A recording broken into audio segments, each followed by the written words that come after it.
Stay up to date with all that's happening with the new national party, NNP. Send us a message via text or WhatsApp on 405-8683 with your name, email, and constituency. Stay in the know with NNP. Get updated.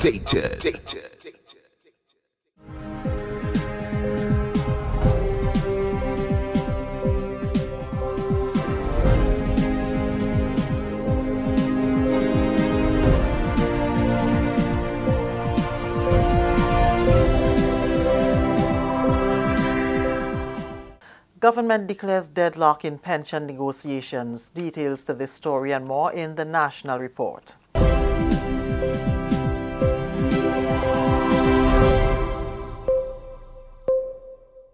With the details to the news for Friday, January 11th, 2019, I am Leslie Ann Johnson. Government has declared a deadlock in pension negotiations with public sector trade unions and staff associations. When talks continued on Friday, Government's Pension Engagement Committee notified the unions and staff associations that an amicable solution appears unlikely given the great disparity between proposals by the two parties.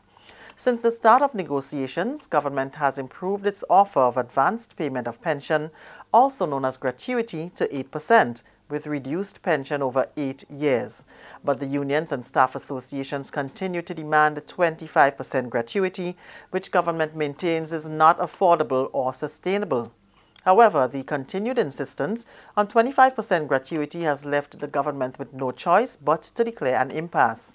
And so in keeping with the procedures for the settlement of disputes, the matter will be referred to the Labour Commissioner for conciliation.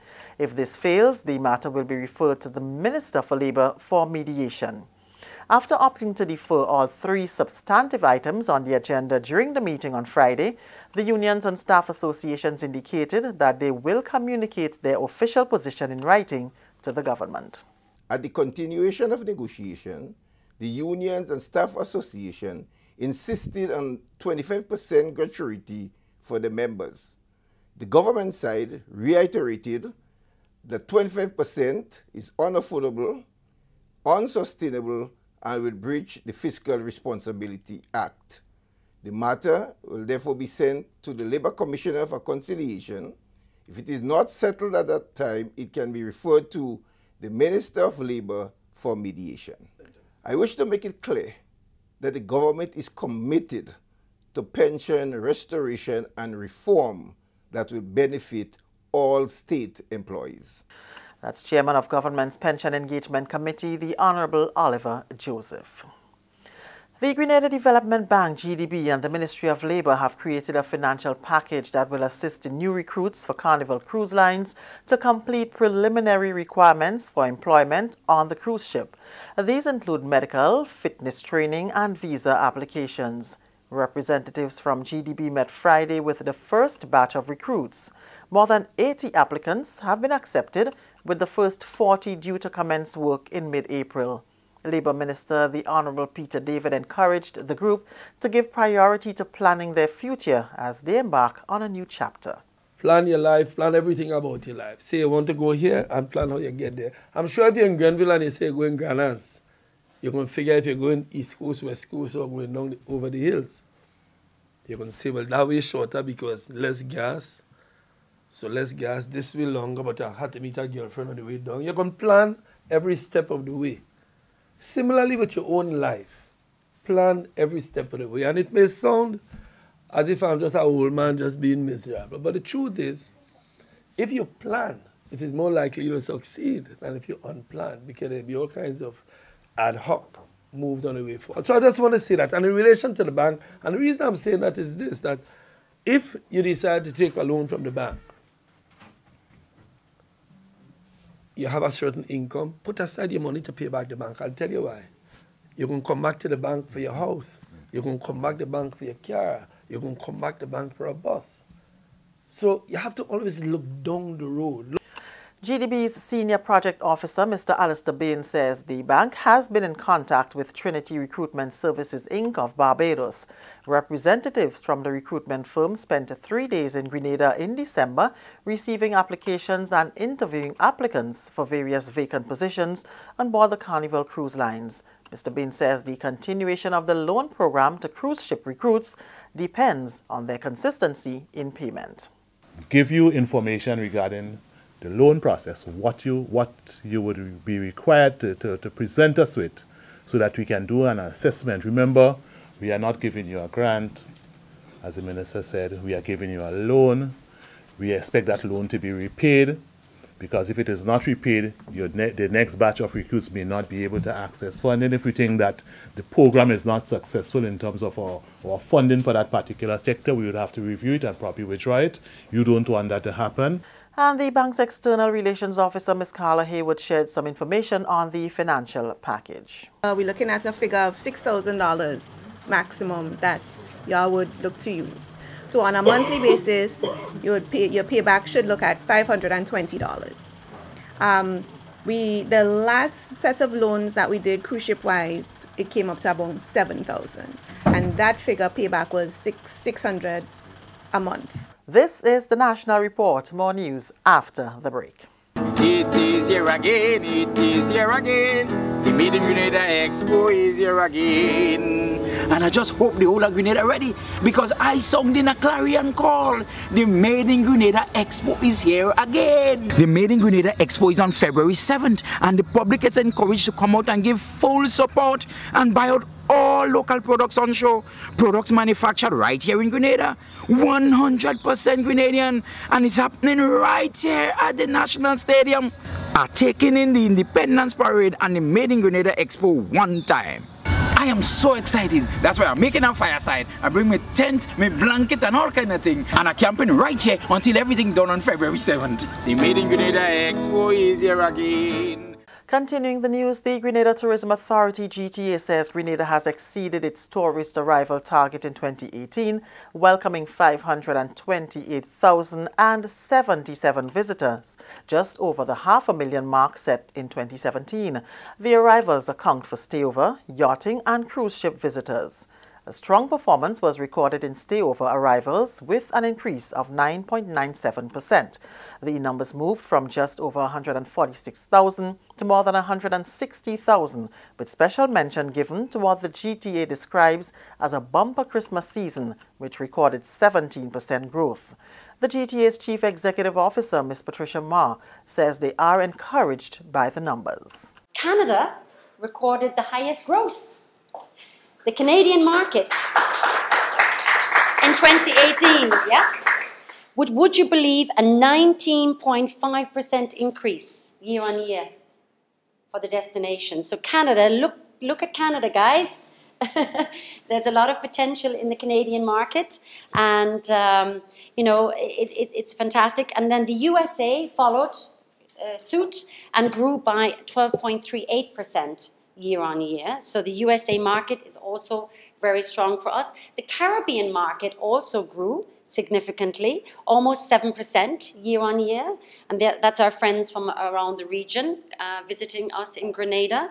So that's wonderful. We had some significant growth also, believe it or not, out of Latin America. And the rest of the world, other parts of the world, which is interesting, globally, we're making our mark because we grew by 18.27%.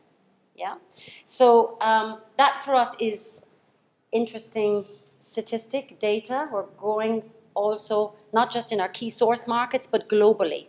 Minister for Tourism and Civil Aviation, the Honourable Clarice Modeste Kerwin said, and I quote, achieving 500,000 arrivals has been a landmark goal for the destination of Grenada, Carriacou and Petit Martinique. It is a testament of the island's growing influence in the marketplace and industry growth, unquote. The GTA also launched what it called a destination shopping video during Thursday's press conference. Product Development Manager Mrs. Curl Hoshtialik says it is in response to surveys done in the past, which showed that the level of satisfaction for shopping in Grenada was low. It is our hope that this video, which we're going to debut today, would create an opportunity for a potential increase in revenue for the industry, especially to those persons in the gift and merchandising subsector. The video creates awareness by highlighting the array of goods, products, and traditional craft that we have in the Tri-Island state of Grenada, Carriacou, and Petite Martinique. It showcases talented people and thriving businesses. A true Grenadian shopping experience is revealed by the variety of quality products made from bamboo, glass, straw, shells, chocolate, our famous spice necklace, and so much more. The video will be available on the GTA's online platform, local television stations, and integrated in its overseas marketing efforts. Minister for Culture, Senator the Honourable Nolan Cox, says Grenada's 45th anniversary independence celebrations will highlight the country's traditional culture. During Thursday's media launch for the celebrations, Senator Cox said the plan is to highlight both the historical and rich cultural heritage of Grenada while marking another political milestone of the country as an independent nation. From the ministry standpoint, one of the things that we're advocating something in terms of the operations of the committee in terms of focus, to focus more on traditional culture. And so that is an area that the committee has been mandated to focus on a lot in this year's celebration.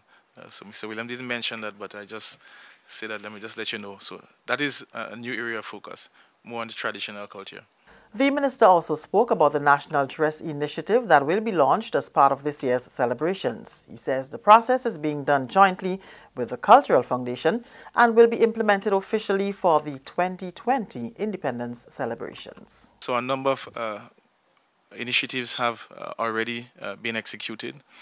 The Cultural Foundation is the entity that is charged with the responsibility of executing that activity. So what is going to take place at this year's celebration is to actually launch. We're going to do it in form of a competition and allow for the public to send in designs based on the concept that was developed. So all the concepts have already been constructed. As Mr. Williams indicated, there is a special booklet that has been compiled by the Greater Cultural Foundation, and that booklet will be handed out to prospective persons who are interested in participating in that activity.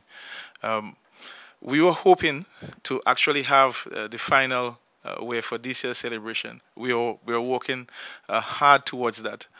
As you know, I only came in April, and so there were a number of things that we had to get approved, even for budget and everything like that. So a number of things happened, but that in itself didn't lend us enough time to actually have the competition and have the final designs approved, which we are hoping to have this year, so that it would be displayed as part of the 45th celebration.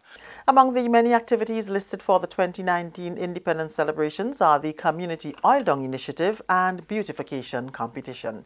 And that's the National Report. I'm Leslie Ann Johnson.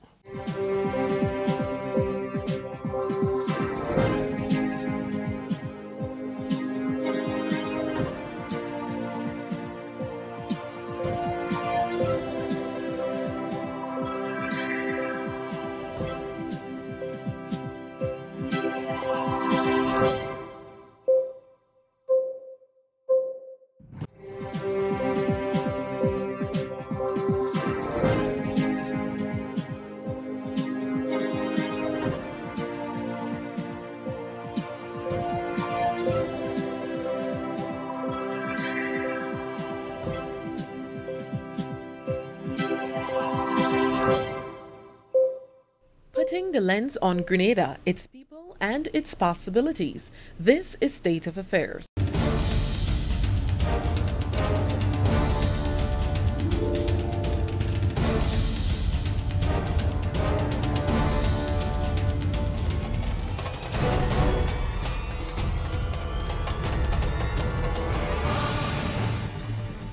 Reporting this week, I am Abigail McIntyre.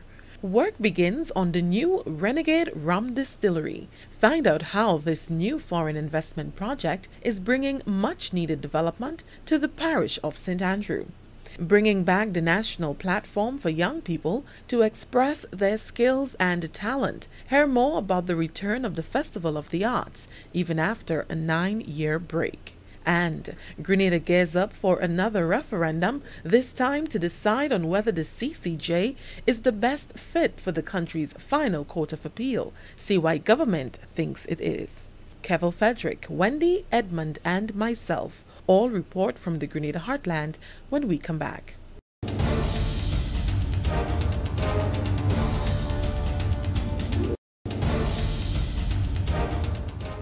Yeah, I know you are in from back to back, you know. There's no way that a man can ever beat you. When we went about 5 times. Too fast. Man run with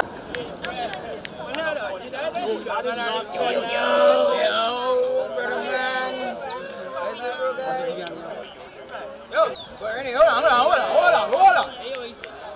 Rennie, you're the same girl. You're all the amount of in truth. Yeah. That's your chance. Hold on. It's the walk. Alright.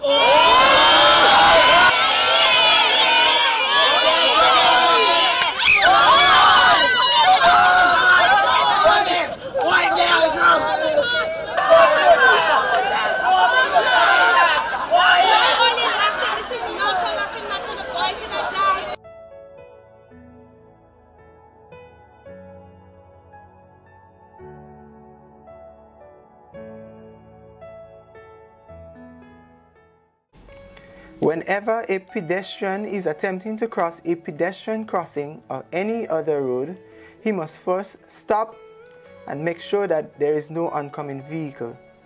However, if there is any oncoming vehicle, he crosses briskly from one side to the other.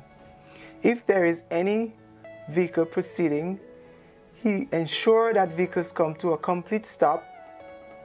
After that vehicle comes to a complete stop, he crosses briskly from one side to the other. Remember, your safety comes first.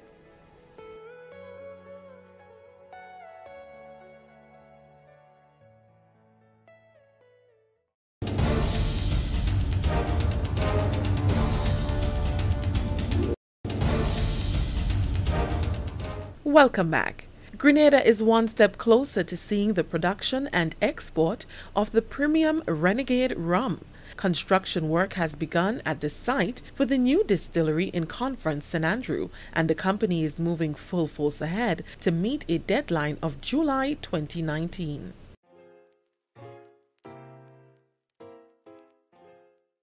I said to him, there'll be a day when, we'll be up in this field and we'll be starting this project for real, when people will start to see things happening. And that will be really the touch paper for the project. That will be the time when people really start taking notice of what we're doing. That is Mark Rainier, owner and investor of Renegade Rum Distillery, the newest developmental project now under construction in the eastern part of the island, Conference St. Andrew to be exact. He was speaking at the sword-turning ceremony of the distillery back in July of 2018. Today, State of Affairs visited the site to see exactly what has been done since, and the view is monumental.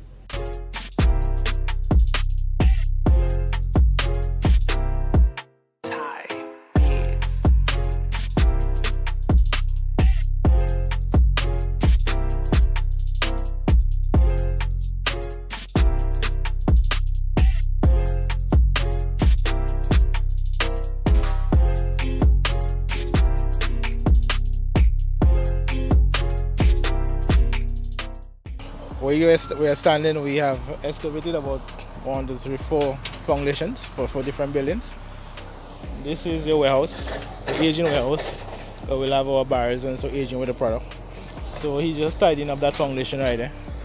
Over there we'll have the still house, and then the brew house. The still house is where you'll have the distillation columns. We'll have 2 stills, a pot still and a column still. And then we'll have the brew house where we'll have our fermentation tanks and so on. That one straight in front of us there is what we call the utility building. The utility building will house things like our meals, our chillers, our boilers, and so on to provide all the necessary utilities for the process. This idea of a modern rum distillery was born about 10 years ago by investor Mark Rainier. He has produced Scotch whiskies and wines that sell on the exclusive lists of high-end bars and restaurants around the world. And for the last decade, he has been in search of the prime location to start the production of rum. He visited the islands of Cuba, St. Lucia, Jamaica, Fiji, Reunion, and none compared to the connection he felt when he arrived in Grenada for the very first time. I remember arriving at the airport and from the airport I felt this place feels good. This is it. This is where we're going to do it. This is exactly what I've been looking for. An island that has a contentment, a joie de vivre, a happiness. You can feel it at the airport, and I think this is one of the great things you've got. You can feel it's tangible. A brief exploration of the island revealed that the cane industry was a dead one, and so the idea of a rum distillery here was near impossible. But Mark, being a savvy businessman and optimist, saw potential in the island and so started Carriacou, the company that is responsible for growing the cane for production. Specified strains of cane was imported, ideally suited for the types of soil and its environment. 2 years later, we now see almost 300 acres of cane fields in parishes across the country, giving life to a dead industry. To reawaken an agricultural sector that has withered away, to add value to a sector that has struggled, to encourage farmers, to give them an avenue to make some money for themselves, to feel good about themselves, to grow something, to see where it ends up. Now, with the cane in full production, it's time to get ready for harvesting and milling. This is where the new Renegade Rum Distillery comes in. A deadline has been set for July 2019 to have the factory up and running. It will be the first of its kind in this part of the hemisphere. This is the first of its kind. This is a game changer. For the Caribbean, Central America, Southern America, this is a game changer. And it's about the coming together of the different skills, the different people that are required to make such a thing happen. We've got, in this project, we've got machinery coming from Scotland. We've got tanks coming from Ireland.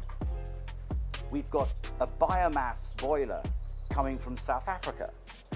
We've got mills coming from Brazil. We've got software, IT, coming from America. It's all very tight, it's all very doable.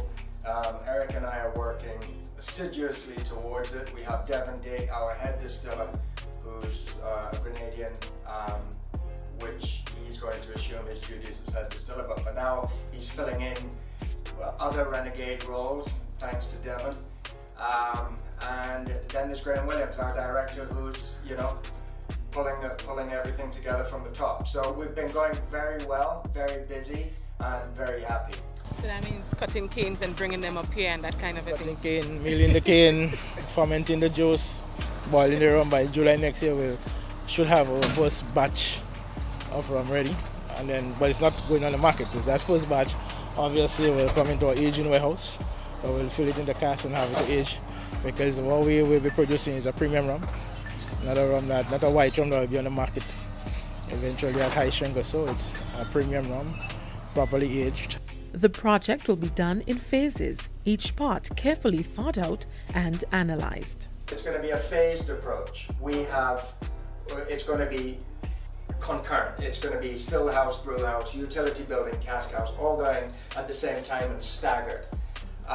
We have a distillation date, if you like, of probably late June 19. So that is basically what we are aiming for, because as you can appreciate, as Eric said, our different fields and our different estates are in different stages of planting, and we need a home for them. So it's.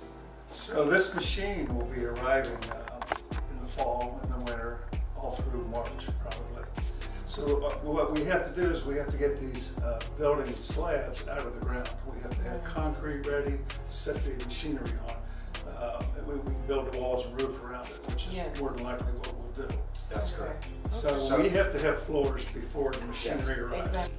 Graham Williams is the director of Renegade Rum and a close friend of investor Mark Rainier. It was through Mr. Williams' encouragement and guidance that Grenada is now seeing the erection of the Carriacou and Renegade Rum investments. When you think about the uniqueness of this project, and that is because while it is rum that we're producing, the emphasis is on the crop sugarcane, and it really makes a lot of sense, and it's a very sustainable project. Everything is designed from the field up to the distillery as opposed to the other way around, and all the waste generated by this factory will be put back into the fields. So it's probably as self-sustaining as you can get. So what makes Renegade Rum so unique from other rums?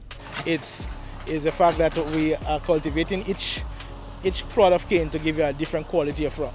So we will apply the science of fermentation and distillation, but also, I mean, we call it terroir, but however, I mean, it happens in other industry. You plant a plot of melon in St. Andrews and a plot in St. George's, you might get different tastes and so. But we want to put that into rum and transform that science and say, well, different plots or different areas around Grenada could give you a different quality of product. Added to that, the distillery will be fully energy efficient using the waste from the cane. Okay, so all the bagasse, which is the leftover cane after you squeeze the juice out of it, we will burn that in a boiler, and we'll use some of the steam to generate electricity. So we have a steam turbine there and do a portion of our steam with bagasse. So it's pretty much carbon neutral from that point of view.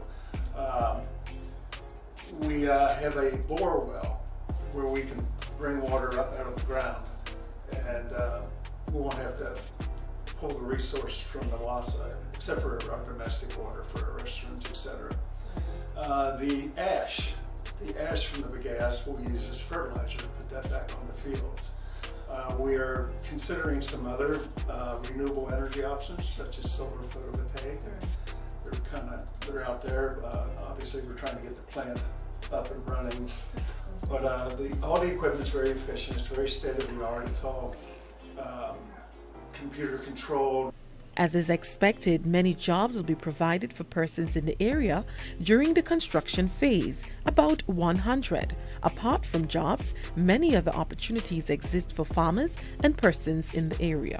I'm standing here this morning beaming with pride, beaming with excitement to know that such a massive project, massive investment is happening right here in our rural community conference, and that is in the constituency of St. Andrew Northeast. So I'm happy because I anticipate the level of employment that will be created, both direct and indirect, and also the level of infrastructural development that it comes with. This is very good. This is very good for St. Andrew Northeast. It is good for our agricultural sector in Grenada, and it is good for Grenada's economy. I think so, because the farmers are looking out to see what's going to happen. They thought it was just another old talk. That's what they were saying to me. But I said to them, you know, let's see what's going to unfold, and I think they're happy now that they've seen all this development taking place, all the different areas where the cane was planted and so forth.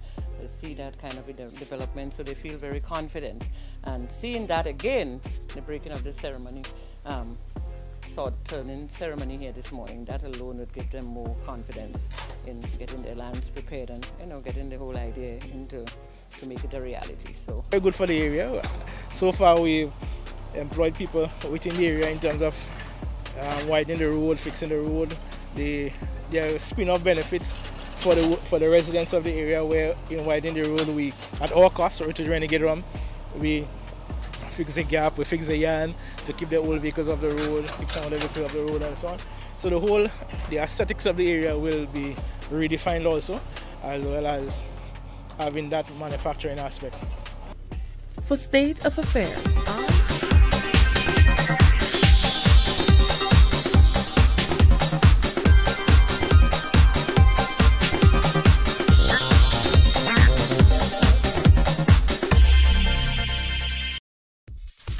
to date with all that's happening with the new National Party, NNP. Send us a message via text or WhatsApp on 405-8683 with your name, email, and constituency. Stay in the know with NNP. Get updated. 435-9315 or 9316, or walk into our offices during the hours of 8:30 a.m. to 4:30 p.m. Monday to Friday. Our motto speaks for itself: justice and fairness for all.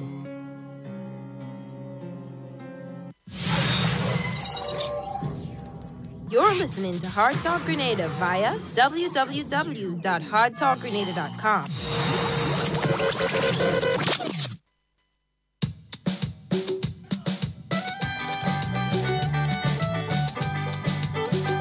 Good morning to Grenada, Carriacou, and Petit Martinique, 33 minutes after the hour of 10 o'clock. My name is Sheldon Scott, and this is Hard Talk. Grenada, may God bless you.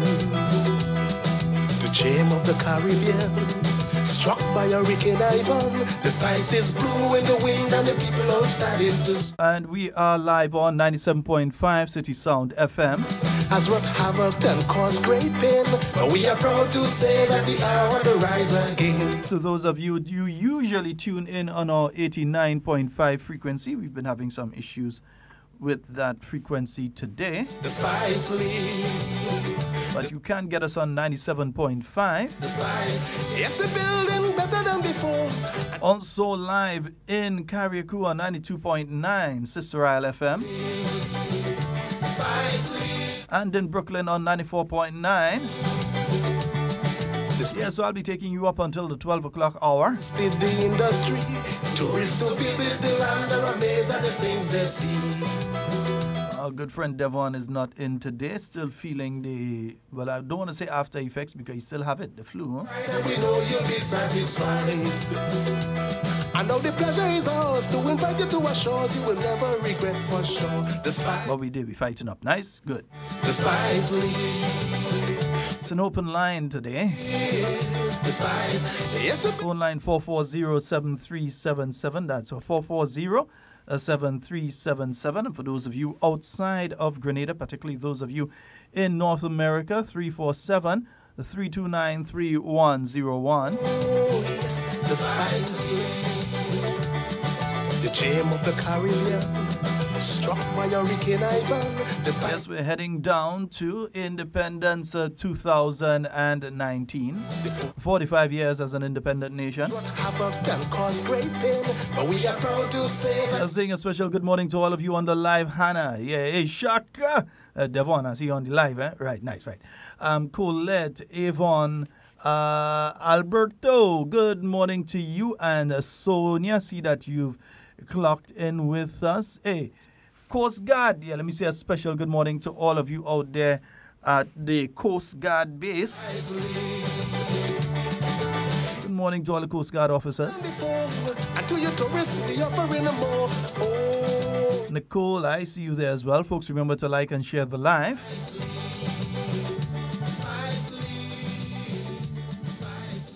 Yes, indeed. Some of the music of Carriacou, the Sister Isles, yeah. And to your tourists, we offering more. Oh, yes, the spice leaves. Spice leaves. Spice leaves. The speed of the recovery have boosted the industry. Tourists to visit the land are amazed at the thing. So shortly, I'll be giving you some of the independence activities. Some of which have already started, others that will be coming up. We know you'll be satisfied. I know the pleasure is ours to invite you to our shores. You will never regret for sure. The spice leaves. The spice leaves. The spice leaves. The spice. Yes, we're building stronger and stronger. It all goes well for the future. Oh, yes. The spice. So the 45th anniversary of independence being held under the theme Building Resilience and Enhancing Social and Economic Transformation. Oh, yes. The spice. Yeah, just in case somebody dropped that quiz on you, The Caribbean. building resilience and enhancing social and economic transformation. 45 years as an independent nation. More than some of us have been alive, including myself. Yeah, I ain't as old as 45. Because our people are strong, it didn't take us too long to start to rebuild our land. The spice leaves, the spice leaves, the spice. So last week, Thursday, we had the launch of the independence activities. And coming up for the Carriacou Secondary Schools cricket competition, that will be taking place at the Hillsborough Recreation Ground 1 p.m. on the following days. That's the 15th, 17th, and 22nd. So the Carriacou Secondary Schools cricket competition at the Hillsborough Recreation Ground from 1 p.m. On Thursday, January the 17th, there'll be the Carriacou Independence Health Fair and Workout. Yeah, so you get the nice little health fair. You could go out, get your blood pressure checked, etc., etc., etc., and do a nice little workout. That'll be taking place at the Hillsborough Tennis Court. Yeah, Uncle Ba, good morning. Yeah, what's the tennis court, Uncle Ba, right? Good morning, Uncle Ba. Right, nice, yeah. So that'll be starting at 10 a.m. at the Hillsborough Tennis Court. And that's this Thursday, actually. Starting from 10 a.m., the Carriacou Independence Health Fair and Workout. So apart from the health fair itself, they're going to have a little workout session. This Friday, it's also in Carriacou. They're going to have the Kiddies Cricket Festival. That's the primary schools, for the primary schools. The Kiddies Cricket Festival, that's going to be at the Hillsborough Recreation Ground from 1 p.m. this Friday. I stretch forth my helping hand to help you out. This Saturday, you have the island-wide Independence Motorcade. Contact your various constituencies for more information on that one. It's north and south. Oh, Grenada, Grenada, here I come. Sweet, sweet Grenada. I will never, ever, ever let you down. Oh, no. I'll always... You think we have a call online? Good morning. Hello. Hi, good morning. How are you doing, Curtis? Not too bad in you. I'm good, I'm good. Sheldon. Yes, sir. Listen me now, answer me good, eh? Gonna see open? Gonna? Mm. It's closed now. Right? It's closed now. As of the 31st of December, I believe hunting season is closed. So right now it closed? Yeah. So still? Well, you could watch the Gonna, but you can't touch it. On Carriacou? Yeah, same thing. Whether it's Gonna, Carriacou, Tattoo, everything Ramier, yeah, they're closed. So what about if I save up one since last year and I'm using it now? Well, use it quick. Because the thing is that actually, if the police come now and they find wild meat on your fridge, they can charge you for possession of it. They can't or they could? They can. They could. Oh, they can. Oh. Yeah, because you're supposed to consume it during that period of time too. Maybe it's something we need to look at in the law, but what it does, it protects the season itself, because a person could easily kill and put it on the fridge and say, well, that day since during the time. Right. You know, so that's why the law makes the leeway that if they find you with it in your fridge afterwards, that you can better cook it today? Yeah, use what you have. Use what you have. Because when I eat it, I know I eat it, but if it's in the fridge, I'm going to eat it. Yeah, man, use what you have. Use what you have. Eh?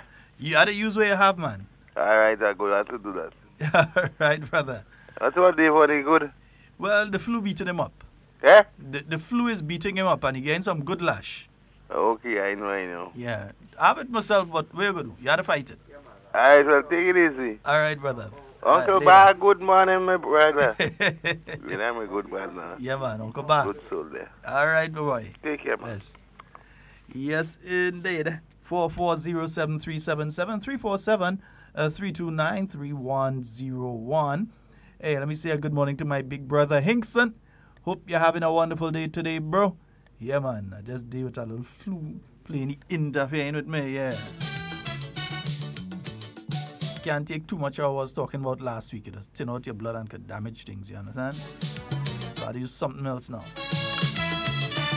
Listen, it's time that we take a stand to defend your position from all those smart rip-off scams who just come to take a bite and make their own decision Yeah, we were telling you, Independence Motorcade Island-wide, that's taking place this Saturday. So get your decorations, get your vehicle. If you beg them, please. Even if you just do it through your area, through your parish. Join the Independence Motorcade. That a good name is better than great riches. Gonna get some more information on that one too, you. Sweet, sweet Grenada. And on Sunday, Ever let you down. Oh no. Petit Martinique is going to be holding their Independence Ecumenical Church service at the Petit Martinique RC Church from 9 a.m. So this Sunday in Petit Martinique at the Petit Martinique RC Church from 9 a.m. the Petit Martinique Independence Church service.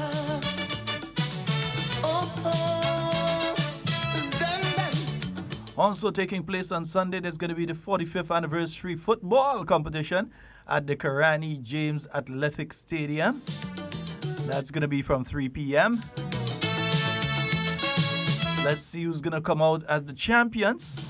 The Independence football champion. Which team has the most skill? I will never ever. You're going to get bragging rights. Oh no. I'll always be your support right here by. Carriacou has quite a few activities coming up for the Independence as well. They also have the Carriacou Independence Challenge Quiz for both the primary and secondary school students. That's going to be taking place next week, Monday to Friday. They haven't given the location yet, but next week, Monday to Friday, the Carriacou Independence Challenge Quiz. Oh yeah. They're gonna be quizzing them, yeah? Grenada.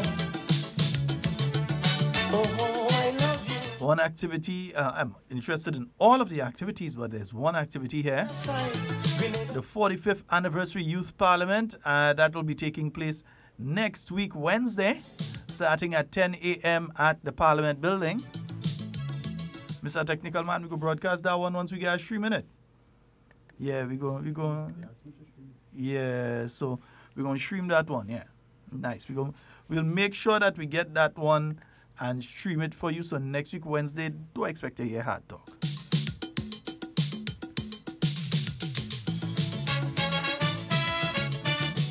I'm proud, I'm strong. I am a Grenadian. Yeah, I'm very interested in hearing the youth perspective in relation to national issues. I haven't heard what issue it is they'll be debating. Usually an issue is selected and they debate on that particular one. But again, next week, Wednesday, it's going to be the 45th Anniversary Youth Parliament at the Parliament Building starting from 10 a.m. And abuse you. Well, now we know those young people, they're preparing their presentation. Crying.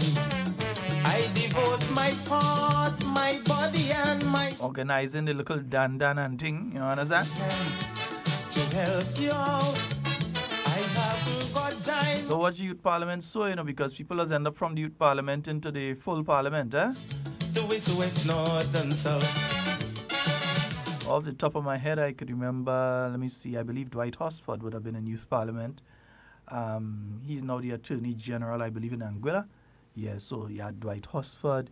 You had presently Katisha Williams. Yeah, Senator Katisha Williams would have been in Youth Parliament before. You had former Senator Devon Roche. He would have been in Youth Parliament. You have the Honorable Emlyn Pear. She would have been involved in Youth Parliament before. Senator Judd Cadet would have been involved in Youth Parliament before. And those are the ones I can remember just off the top of my head.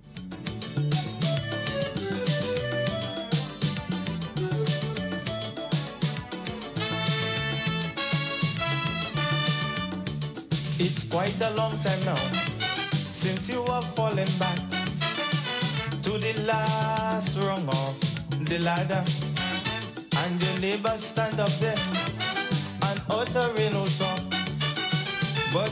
And we know that the teachers did hold their meeting. Public workers held their meeting.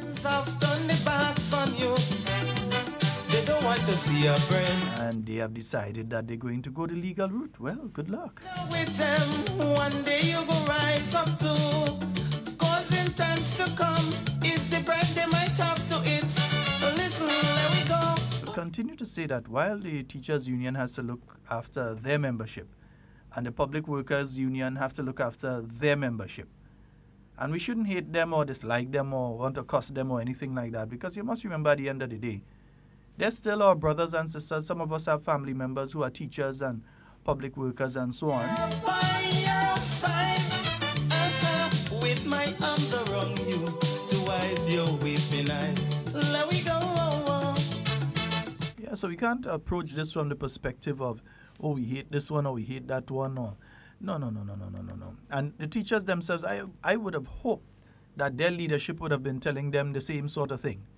But it seems to be a one-way street. Yeah?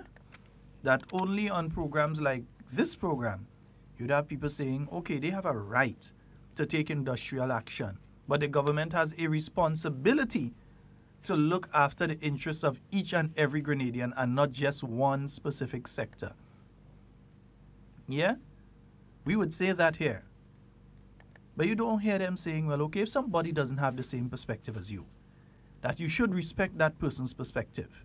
You may not agree with it. You can state why you don't agree with it, vociferously so. But you don't have to hate the person because they have a different perspective to you. But apparently that's only good for me to say, you know. Always be, I'll always be your support right here by your side. With my arms around you to wipe your weeping eye.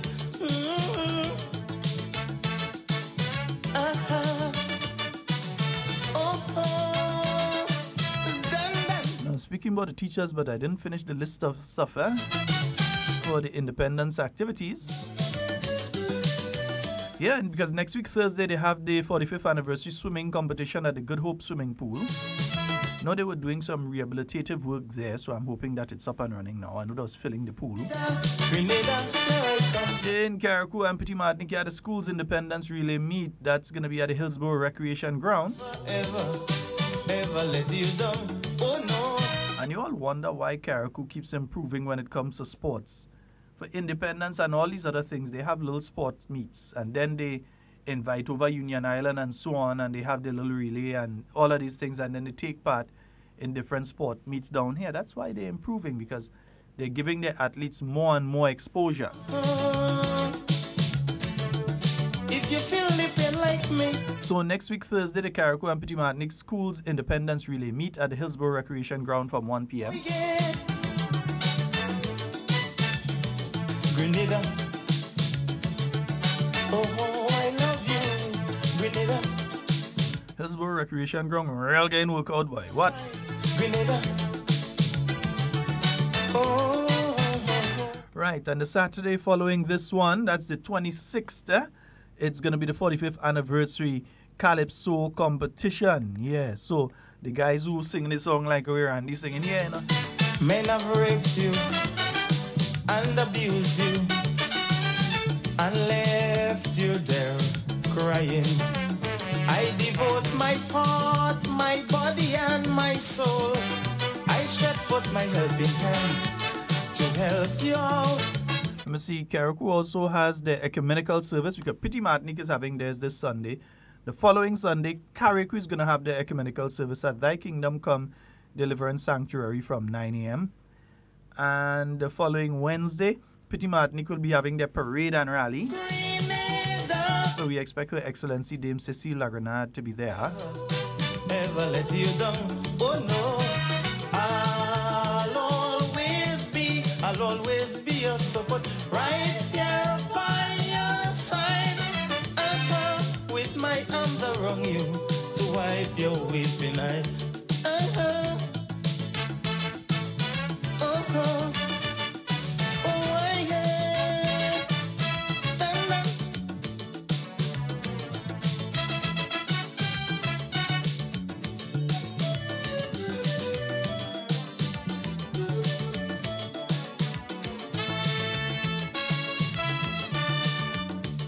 It's quite a long time now since you are falling back to the last rung of the ladder, and your neighbors stand up there and uttering no talk, but to help they just don't bother.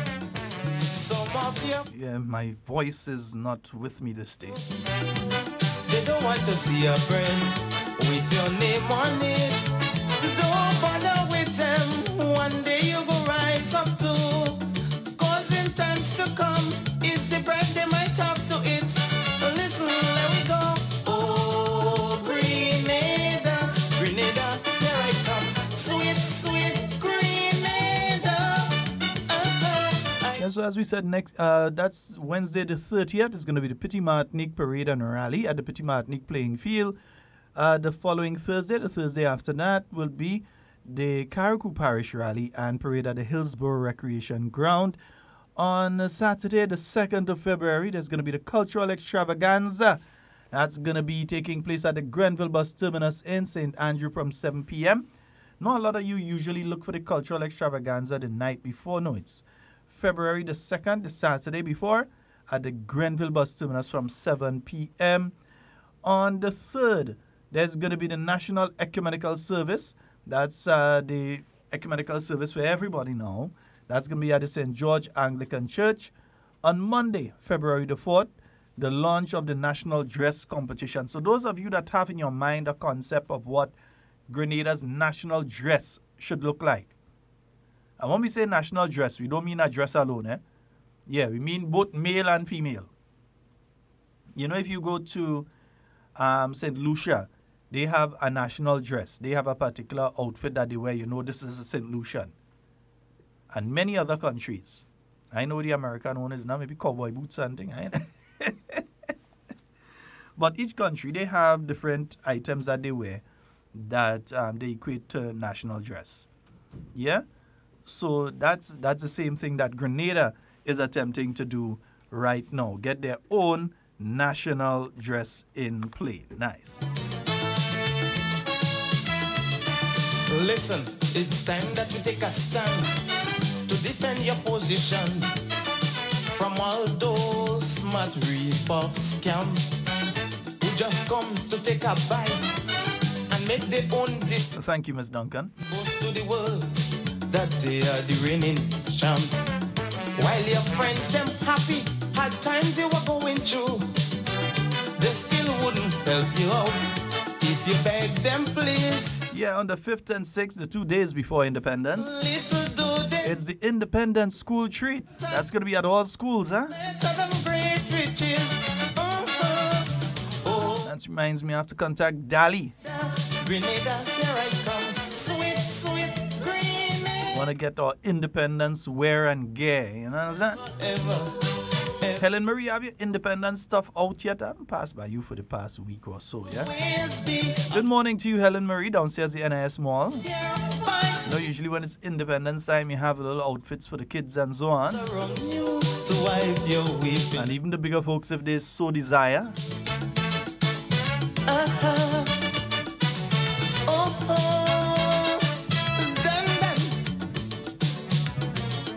On Tuesday, the 5th of February, there's a beautification competition taking place in all parishes. And there's going to be the awards ceremony in Carriacou and a reception. Oh, Grenada, Grenada. The Wednesday, there's going to be the National Awards ceremony at the Governor General's residence. I will never, ever, ever let you down. Yeah, I'll be going there and collect my award, yeah? Collect my national award. Be your support right here by your side. Yeah. I'm gonna collect our award. What? I know they didn't tell me none to get. I didn't know about getting any bar. Go in. If other people getting, I want one too. Also on that Wednesday, it's going to be the interministerial competition. That's where the different ministries put on a display of the services that they offer and so on. And also intertwine that with the independence theme. So that is on Wednesday, the 6th of February. A lot of things taking place then. I'll be making my pass through the ministerial complex. That's National Colors Day as well. The 6th of February is going to be National Colors Day. So that's the day you put on your national colors and, yeah. Ever let you down. Oh no, I'll always be a support right here. 440-7377 With my arms around you to wipe your weeping. and 347-329-3101, huh?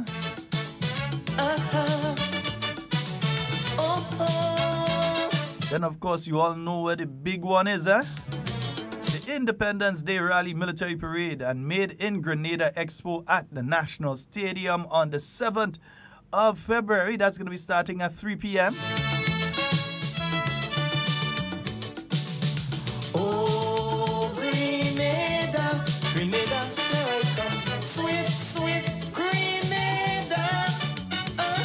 I will never, ever let you down. So there it is, folks. You have the rollout of the different activities that are coming up for the independence. Yeah? Right. One more, yeah. The Prime Minister's luncheon for the elderly. That's going to be taking place at the Grenada Trade Center the Sunday after Independence Day. Let me go.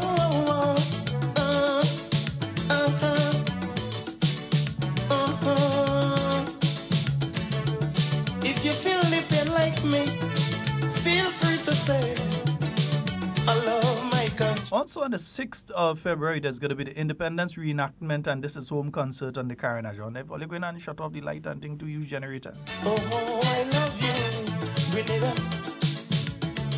I'll always be right by your side, Grenada. Oh, why, Grenada, Grenada, Grenada, Grenada, Grenada. Hey, good morning to you, Tishon. Hope that you're having a wonderful day down there in TNT, eh? Nice. Yeah, I hope that you're having a wonderful day today, man. I hope everything is going all well and okay for you and the rest of the family.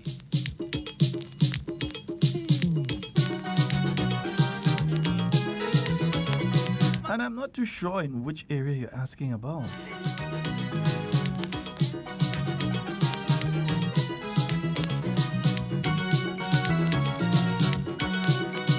I said very interesting, huh? 45 years ago around this time, so yeah, you had the unions looking to get trouble and you had strikes and electricity cut off and all sort of things. Where come for so much black makers of history? Man, I sure that many people will agree. If I say she's blessed by the Almighty, oh God. Yes, my friend, I do believe that some countries have a festival and a formal wear. So I think that's also what, well, when they do the launch, they'll be saying better. But I believe that is what they're looking at as well. In that when you're creating the national dress, you have one that you wear for formal occasions. And then you'll have one that you wear for festive occasions, yeah? So all the designers and conceptual people there, you're going to get much more information on that.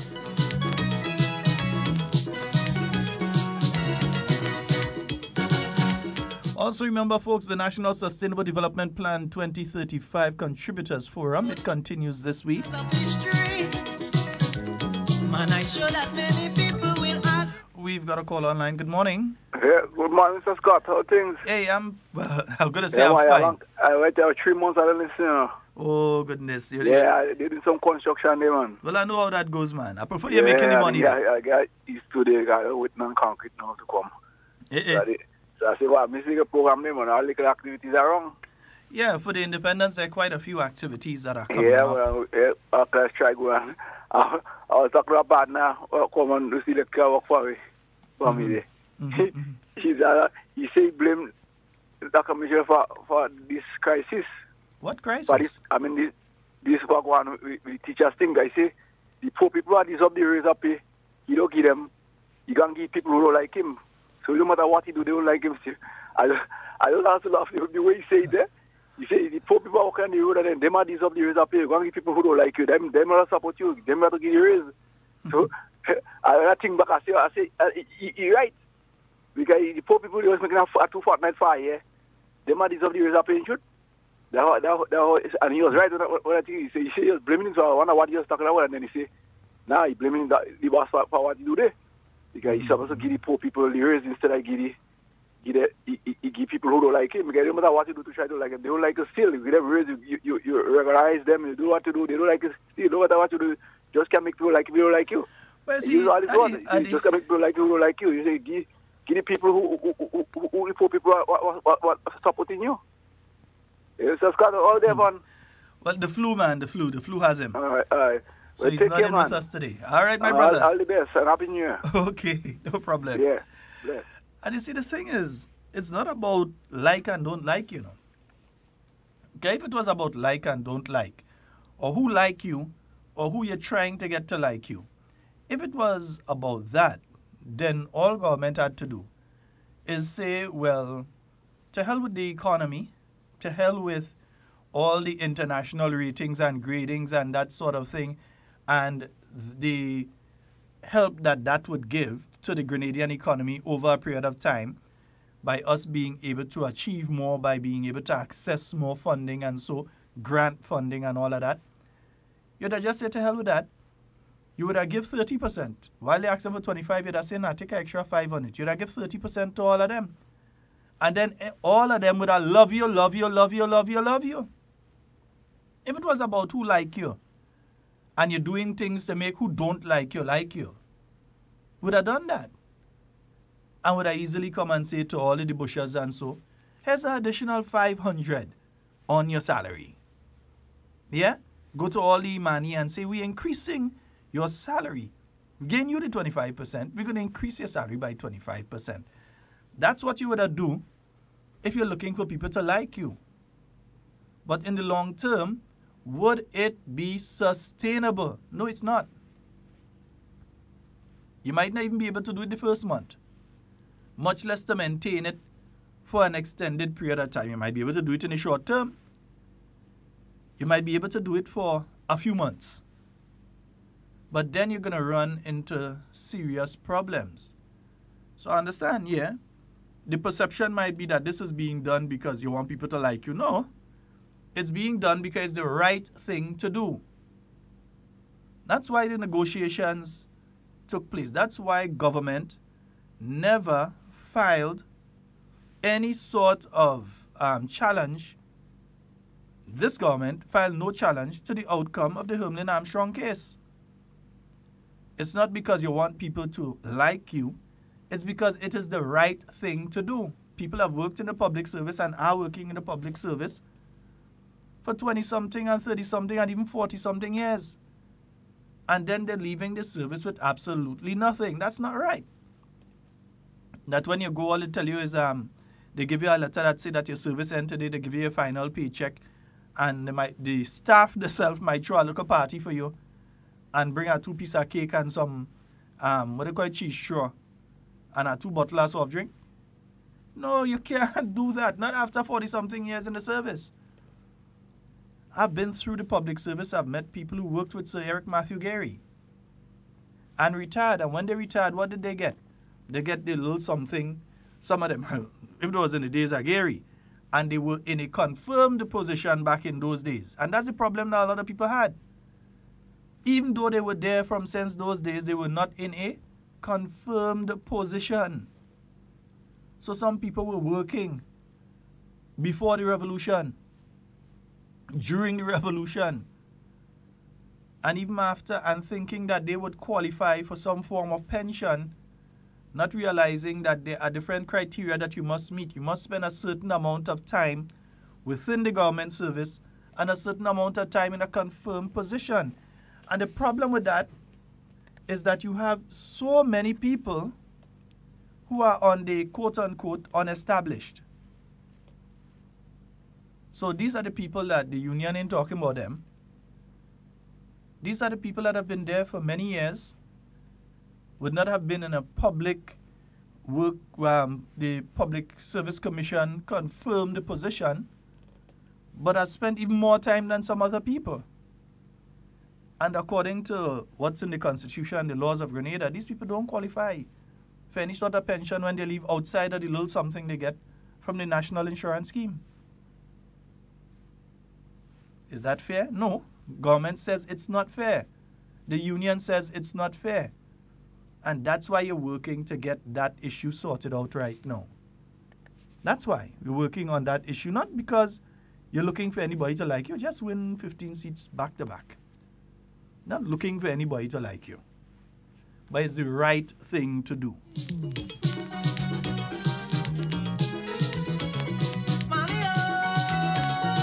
Yes, Zingochi, sure. You work 30-something years, you have to get a little something at the end of the time, man. You work 20-something years, you should get something at the end of the time.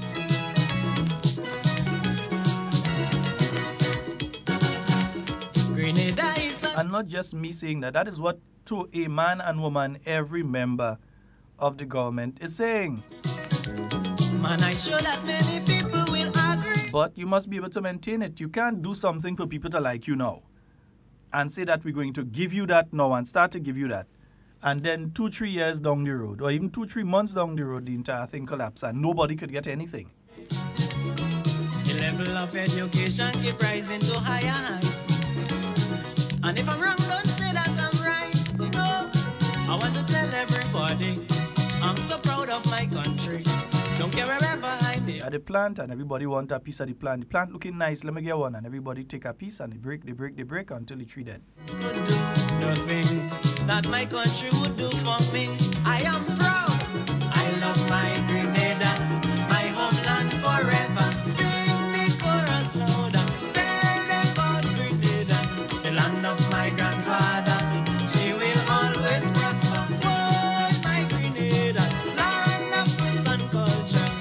Grenada is such a paradise. Oh, God. But a lot of folks don't realize. If we learn to pull, and the thing is, I know that the unions and the government agree on pension, so I'm still kind of confused a bit as to why there's this talk about government, they want to give the people their pension or something. Also confused that some people are saying they want their money now, and these are people that do not qualify for any format of pension. Any form of format of pension or gratuity.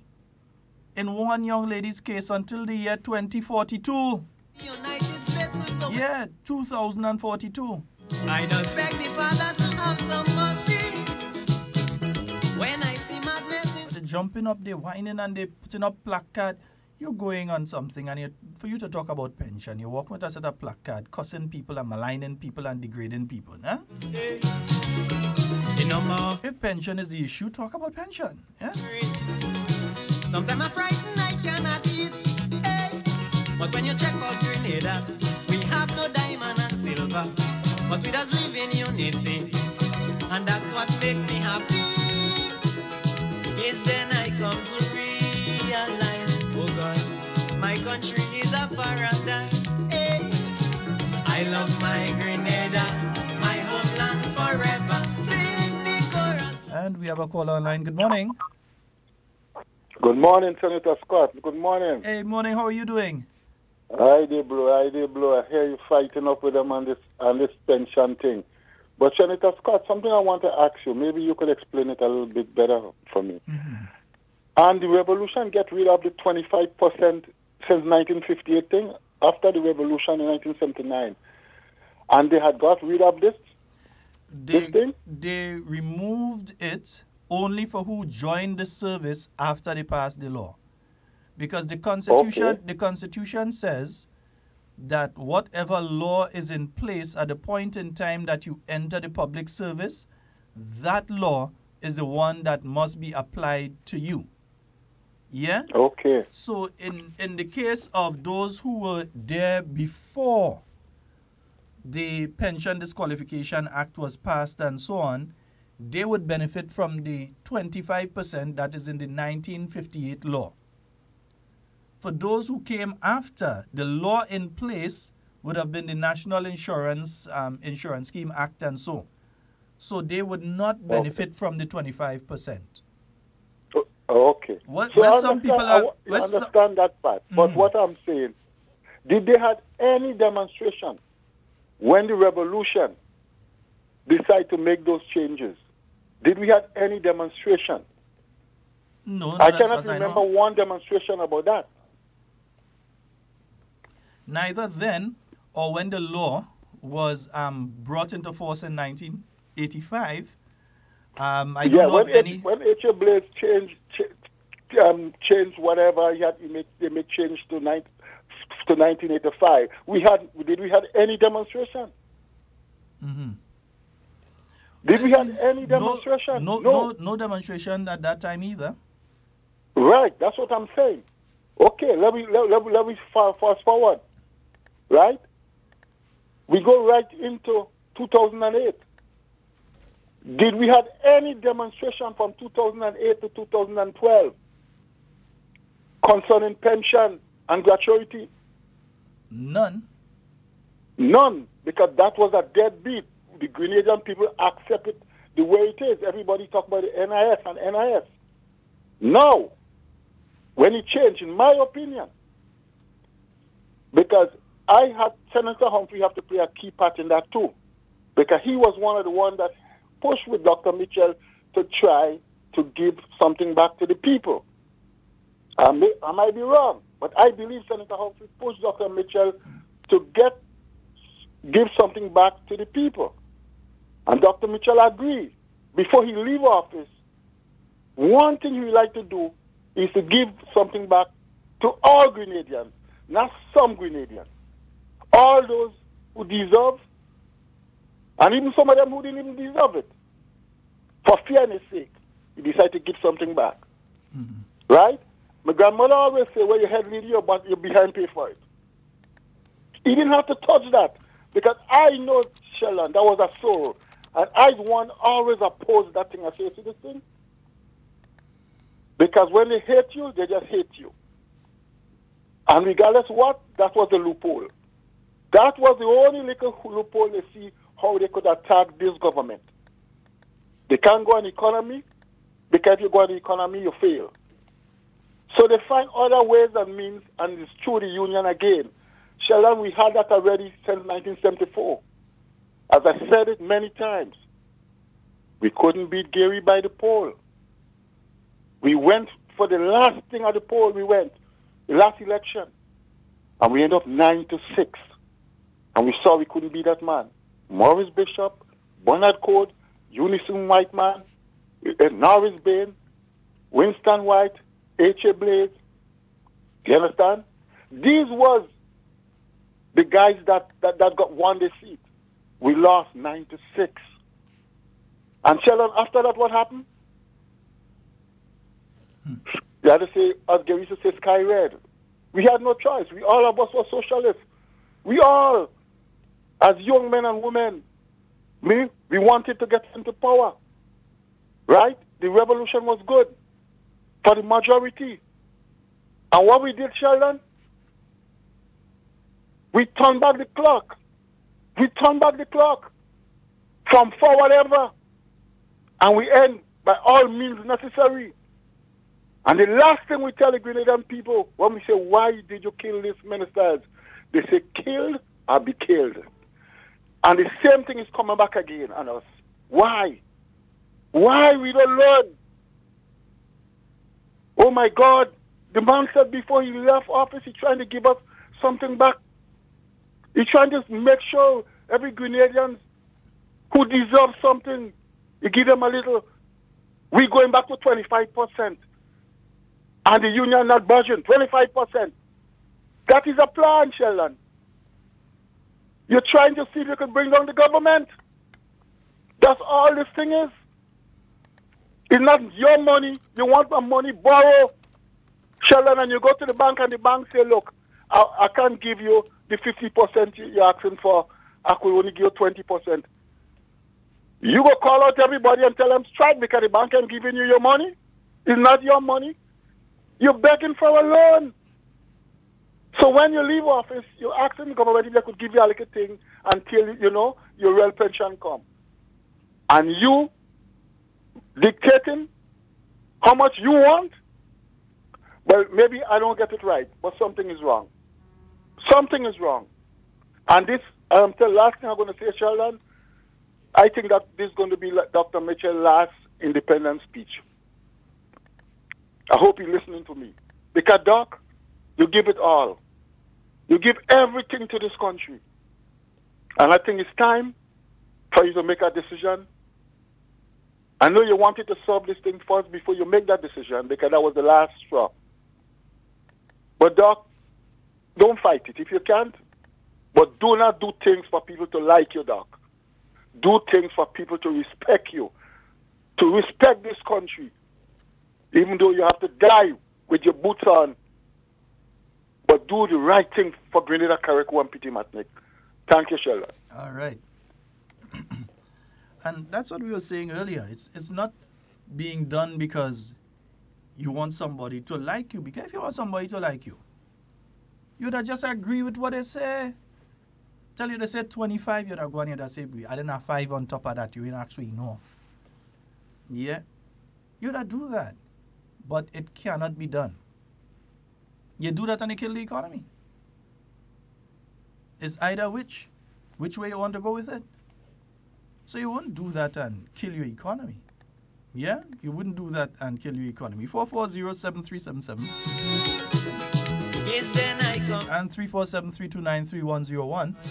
My country is a paradise. Hey. I love my Grenada, my homeland forever. Sing the chorus louder. It's interesting. I was hearing one guy talking. Love my grandfather. She will always. Oh, we go make Dr. Mitchell head hurt him. He had to hurt him over this one. You're not making Dr. Mitchell head hurt him, no. No. Next one, we go drive him crazy. He must get mad. No, you won't. No.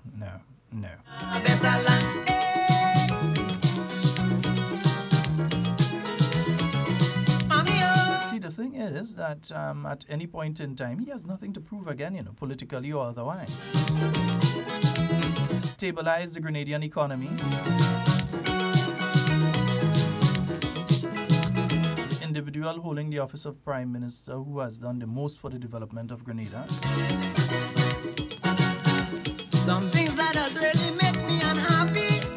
In his academic life and his personal life, he's achieved more than... boy. Creating some false impressions about us. He has nothing to prove to anyone again. Telling the whole world Grenadians, of course. If we should sit down and take this thing to consideration, it do no good for our nation, no. So if we want the country to be outstanding among the rest, we got to try some constructiveness. So I want to tell all you people who created the trouble, it's time to check up on yourself and put hatred on the shelf. Then your eyes will open to see, oh God, a nice place Grenada could be, and you'll be proud. I hope they're listening careful to that part, Yeah, I want to bring it again. Yeah, listen to that part again. Oh, my Grenada.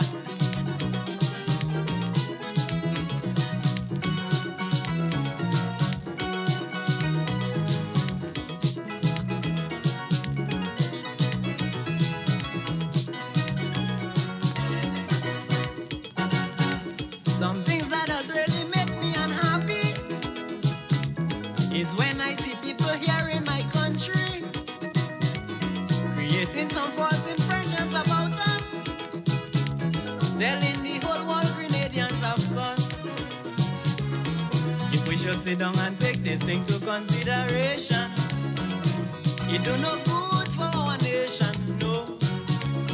So if we want the country to be outstanding among the rest, we got to try some constructiveness. So I want to tell all you people who created the trouble, it's time to check up on yourself and put hatred on the shelf. Then your eyes will open to see, oh God, a nice place Grenada. and you'll be proud. Hey, good morning, Sheldon. Hi, morning. How are everything? Quite fine. Oh dear. Caller, I was trying to fix the button and that's totally my fault. Call me back right now. Yeah, give me a call back right now. Footloose and shelter. Grenada is such a paradise. Oh God. But a lot of folk I've changed how I sit slightly, so I was trying to fix the button and inadvertently cut it off. Call me back, please. we could make it. Yeah, oh, we gonna drive him mad. Yeah, we gonna send him golf, man. You can't sleep at night when you think about this one. Oh, please. Oh my Grenada. Talking to a gentleman that had to deal with Grenada at its worst after Hurricane Ivan when 80% of your housing was destroyed, when you had over 30-something people died. We have a caller. Yeah, but yeah, sorry about that, yeah.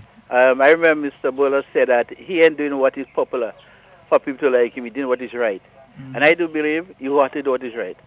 Right? And this government is doing what is right because, see, the government look after everybody. While you have the union looking at his client. Right? And even the teachers, the public servants, the government looking after them. Right?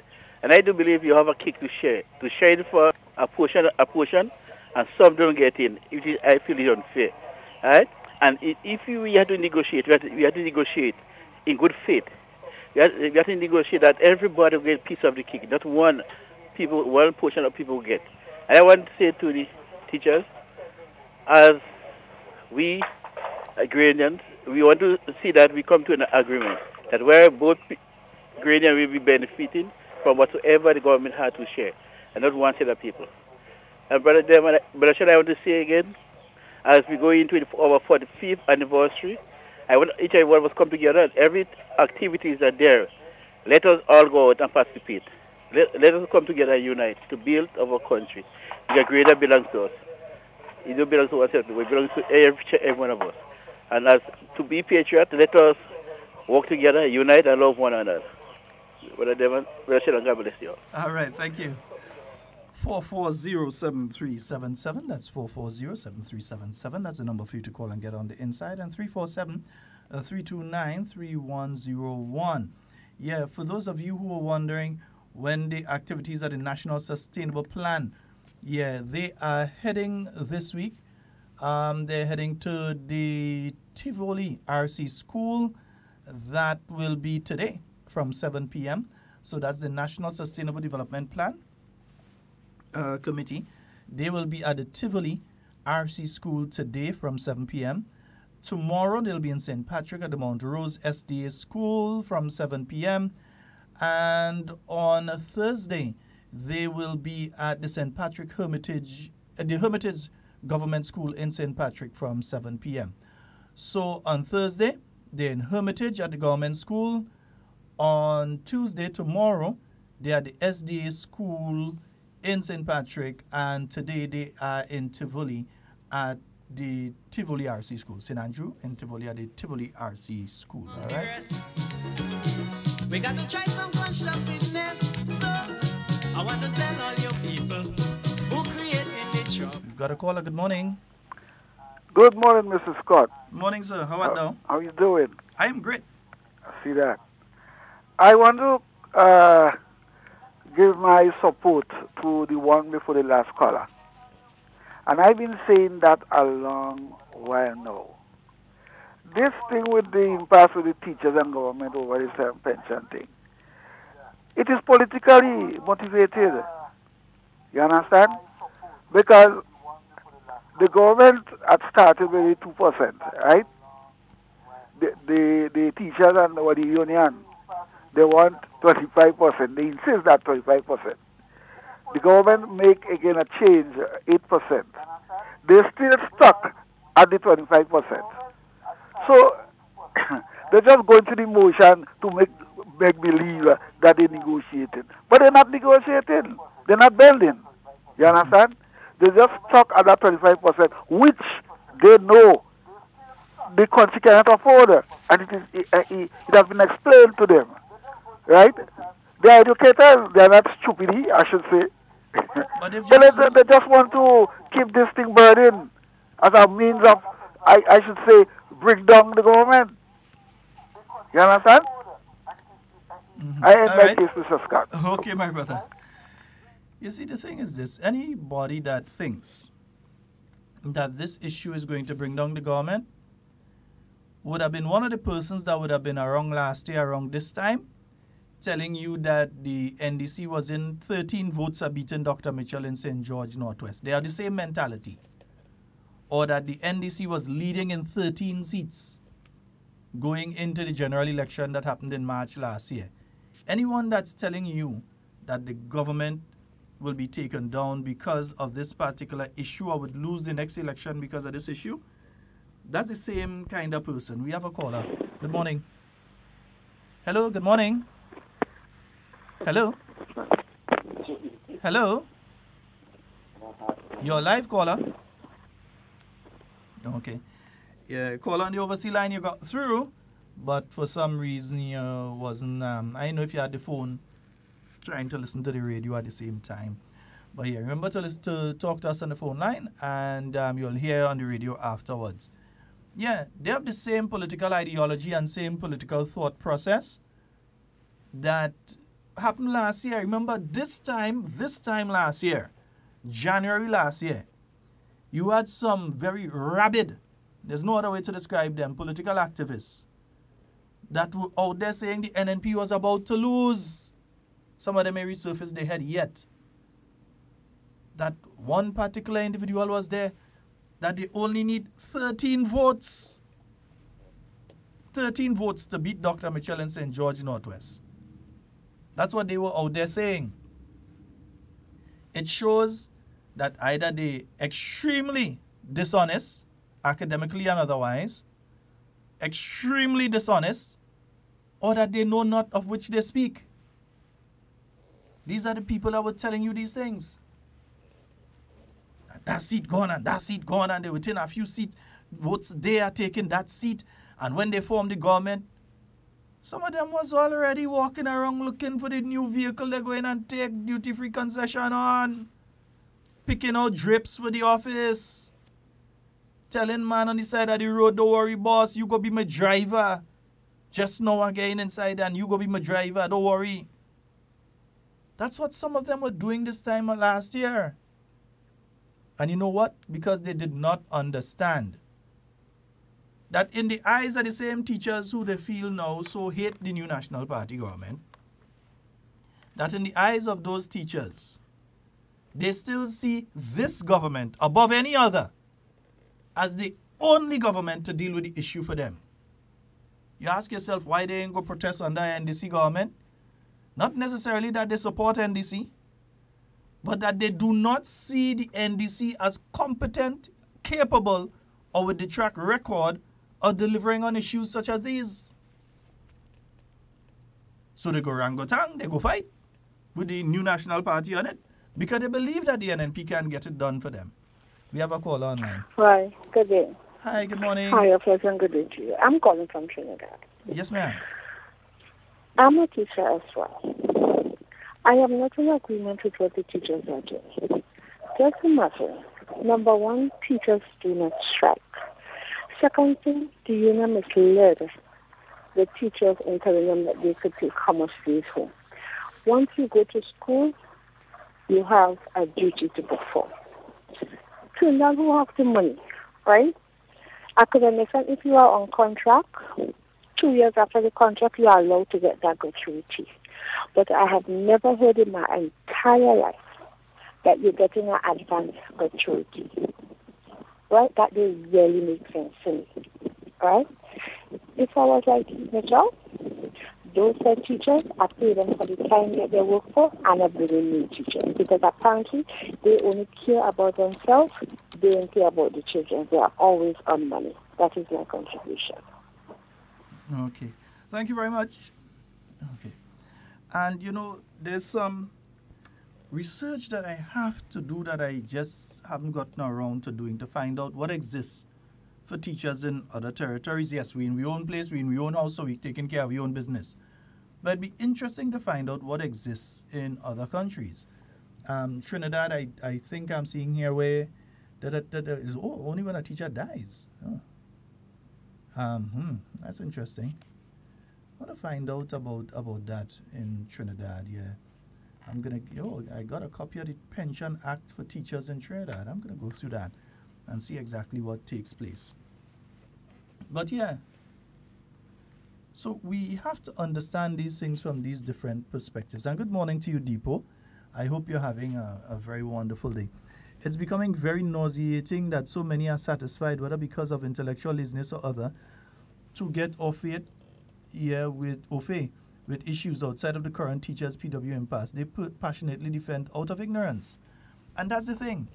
You still have many individuals out there who refuse to understand that there is no 25% in the Constitution of Grenada. It doesn't exist.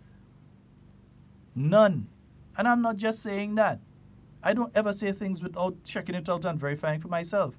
Nowhere in the Constitution of Grenada speaks of 25% gratuity. It doesn't even speak to the amount of pension. Yeah, nowhere in that. You speak of the 1950 Act. And that act, according to the Constitution, can only be applied to people who entered the service at a point in time when that act was still valid for them. But once you had another act that was passed after, anybody that comes in the service after that new act is passed, according to the Constitution of Grenada, they have to abide by what the new act says. So you can't enter after and expect the same benefits as the people who entered before.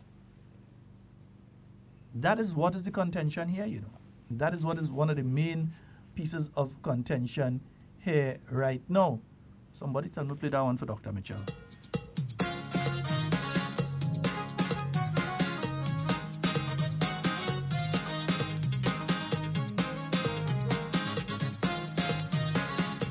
Artists in the musical art from everyone has an obligation. Oh yes. To inform and educate the nation of what happening and what would happen. From that day of Massa, the artist was the first messenger. Oh yes. Singing song on the plantation, letting people know all what's going on.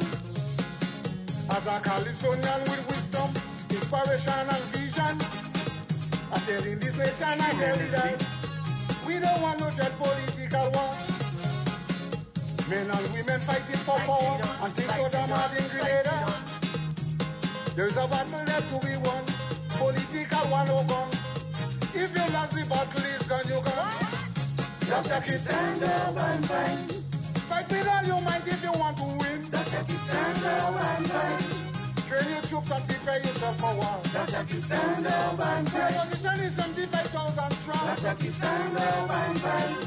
With liars, religions, and trade unions. Dr. Kid, stand up and fight. The wealthy have two factions. The LM say they're coming. Organizations and NGOs. Not to say this time I didn't tell you. Dr. Kid, stand up and fight. Fight with all your might if you want to win. Dr. Kid, stand up. Yeah, sometimes like these fellas used to see things and Prepare yourself for war. Dr. Kid, stand up. the late Tangler. Your position is 75,000 strong. Dr. Kid, stand up and fight. Liars, religions, and trade unions. So the matter is going to court, yeah? Let pencil and paper. I'm interested to see how a judge's interpretation of the Constitution of Grenada that says that a person can only benefit from exactly what law was in place at the point in time that they entered the service, how that is interpreted. I'm interested in seeing that. Sharpen your pencil, sharpen your pencil. Because to me, the interpretation and the wording is very clear.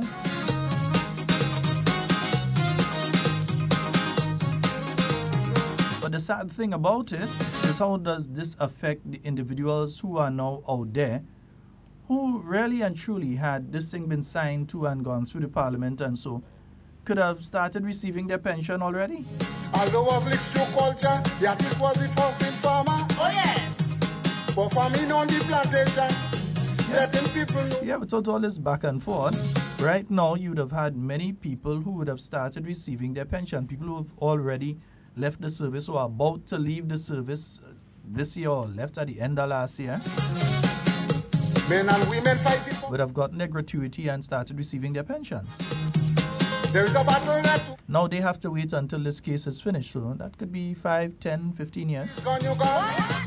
Dr. Keith stand up and fight. Fight with all your might. Because this one looks like a case for the Privy Council. Train your troops and prepare yourself for war. Dr. Keith stand up and fight. Opposition is 75,000 strong. Dr. Keith stand up and fight. You don't expect the government not to file a defense or to just sit down and just let it happen. No. To fraction, the LM said they come in. This one definitely is end up as far as the Privy Council, yeah? This time I didn't tell you. Dr. Keith stand up and fight. Because I don't see any side settling for the final judgment before it gets to the Privy Council. When it gets there, it can't go further anyway, so whoever wins, when it gets there, that's the end of it.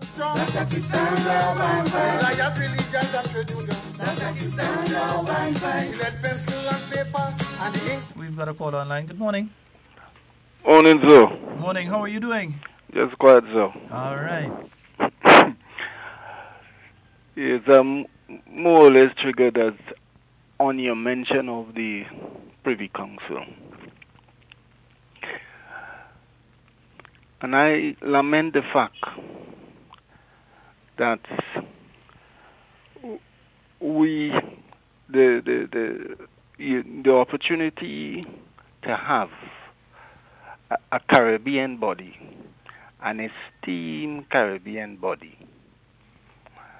an appropriate judicial Caribbean body as the Caribbean Court of Justice adjudicate on this matter. You know, I hear people talking about raising funds to go to the CCJ and asking the British government, etc., for assistance in going to the Privy Council. You know, and it makes me, well, you know how it be. Mm-hmm.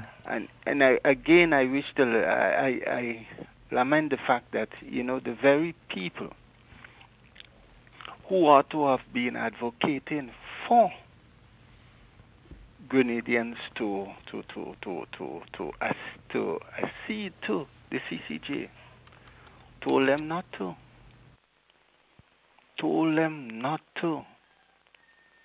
You know, I mean, how narrow can we think? You know, how brided are we? You know, how enslaved are we? Liberate ourselves from mental slavery. It's a resounding call. It's relevant and pertinent today as ever when it was uttered on the first occasion. You know, Grenadians, wake up. Let us not reinvent. We have it right here in the Caribbean. Just as we say, let us buy local and eat local. We have it here, a Caribbean entity that has proven itself to be up to the standard, up to international standards. And yes, we refuse to do the logical thing, the reasonable thing. You know, we get flustered by political malice.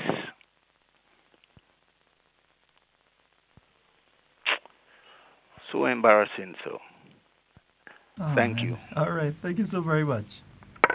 Yeah, so what I've just been informed on there, and you know, if we're giving you information, we want to make sure you're getting the correct information.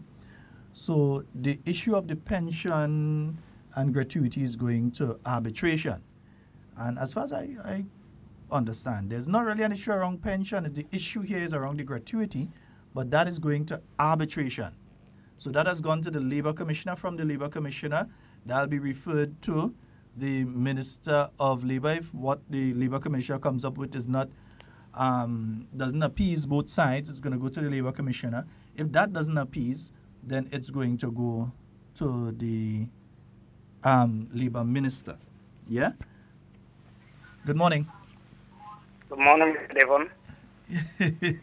Hello. Good morning. Good morning, Mr. Devon. Sheldon, good morning. Sheldon, no problem. I would like to call you after the program. May I? Yes, you can. Pardon me? No problem, you can. You can call me. Yes, you can call me. All right, then. I'll call on the same number. Yeah. All right, then. All right. No, it's a joke again, but it's okay. I'll keep that joke.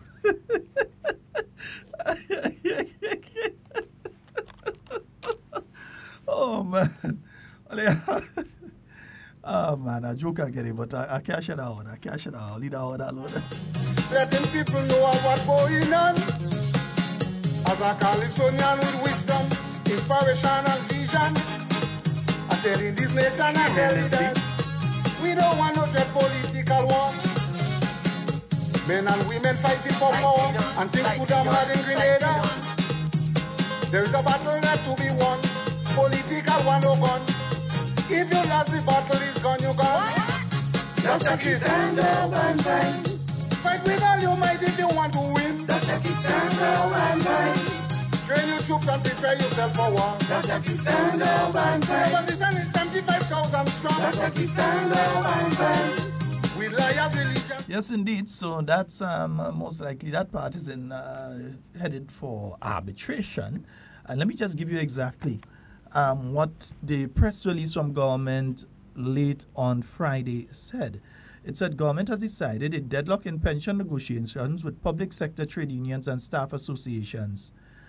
The continuation of talks today being Friday, Government's Pension Engagement Committee notified the unions and staff associations that an amicable solution appears unlikely, given the great disparity between the proposals of both parties. Since the start of negotiations, government has moved its offer of advance payment of pension, also known as gratuity, to 8% with reduced pension over 8 years. The unions and staff associations continue to demand a 25% gratuity, which government maintains is not affordable or sustainable. The continued insistence on 25% gratuity has left the government with no choice but to declare an impasse. Therefore, in keeping with the procedures of the settlement of disputes, the matter will be referred to the Labour Commissioner for Conciliation. If this fails, the matter will be referred to the Minister of Labour for mediation. At Friday's meeting, after opting to defer all three substantive items on the agenda, the unions and staff associations indicated that they will communicate their official position in writing to the government. The government remains committed to pension restoration and reform for the benefit of all employees. So that was sent out late in my program, but not late Friday. It was sent out about a little before midday on Friday. Yeah? Nice. Nice. Good. 4407377. Although of Licks true culture, the artist was the first informer. Oh yes. But farming on the plantation, letting people know about. Once it reads the minister, then you're heading to arbitration, huh? Calypsonian with wisdom, inspiration and vision. I'm telling this nation and telling them, we don't want. And the issue that they're going to court with is the docking of pay, yeah? Men and women fighting for power, and things could have had in Grenada. They're taking the government to court for docking the pay. To be won, political one no gun. If you lost the battle, is gone, you gone. Dr. Key, stand up and fight. Fight with all your might if you want to win. Dr. Key, stand up and fight. Train your troops and prepare yourself for war. Dr. Key, stand up and fight. The position is 75,000 strong. Dr. Key, stand up and fight. With liars, religions and trade unions. Dr. Key, stand up and fight. The ULP has two fractions. The LM say they come in. Organizations and NGOs. Not to say this time I didn't tell you. Dr. Key, stand up and fight. Fight with all your might if you want to win. Dr. Key, stand up and fight. Train your troops and prepare yourself for war. Dr. Key, stand up and fight. The position is 75,000 strong. Dr. Key, stand up and fight. Liars, religions and trade unions. Dr. Key, stand up and fight. The lead pencil and paper and the ink to tip the finger. Doctor, this thing could be dangerous. When they come the vote from the ballot box. Hey, Brother Sheldon. Yes, sir. What do you think government to quote for the deduction in the money for in the salary? Yeah. Well, they decided to the take union government to has court a for right that. to call out the workers, and the government has a right to not pay them. So that they choose their choice. But if that was taking government for, I will see the same because you have a right to call out the workers at the union. The government has a right not to pay you. So the government did anything illegal. Well, that is what they're we claiming. don't have to come off it early because if the government right to do that and you're right to strike, so why do you think the government to go for that? All right, brother Sheldon, you have a good day. No problem. Yeah, that's what they're doing. They're maintaining that government should not have touched the salary. Yeah, that's well. We'll hear the views of the courts on that matter. But once it goes to arbitration, you're going to have the union will have their persons that they choose, and then the government side would have their persons that they choose, and so on. Organizations and NGOs. Not to say this time I didn't tell you. Dr. Keep stand up and fight. Fight with all you might if you want to win. Dr. Keep stand up and fight. Train your troops and... You're taking some of these things to court. At the end of the day, you're tying up the entire issue, and it's going...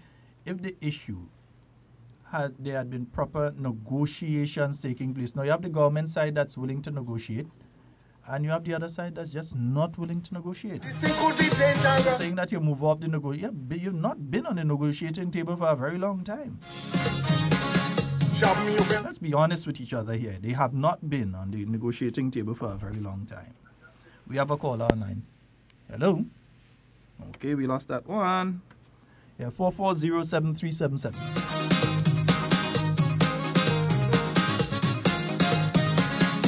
No newspapers, TV and radio, they don't have use for calypso. Oh yes. They listening to Glen and Africa, teaching the history of Grenada. 4407377. Of Gary, Smith, Johnson, and Richards tell me. Oh yes. Sing a song to educate the nation, and Peter's Grenadians don't understand.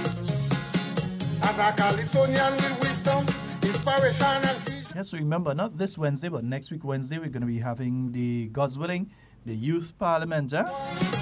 We're taking place at the Parliament building. Very interested in hearing what the youth have to say about some of the issues that are taking place at this time. Political 101. If you lost the battle, it's gone, you're gone. Hi, Julian. I'm quite fine. Just a little bit of the flu. But the flu is flying away. So just now the flu would have flown. Train your troops and prepare yourself for war. Dr. Keep stand up and fight. Position is 75,000 strong. Dr. Keep stand up and fight. With liars, religions and... Folks, don't just take my word for these things, Get your copy of the Constitution. Go to the government printry, purchase a copy. I think it should be around $25, $35 somewhere there. Purchase a copy of the Constitution of Grenada. For those of you who are technologically savvy. Okay, let me use that in normal. Or you could use computer. Yeah. Go on the computer and just do a Google search. You'll get the Constitution of Grenada there. You can read it for yourself. You can download the PDF so that you can have a copy of it on your computer or your phone or wherever. So that people wouldn't be able to mislead you when it comes to different aspects of what is in there and what's not in there.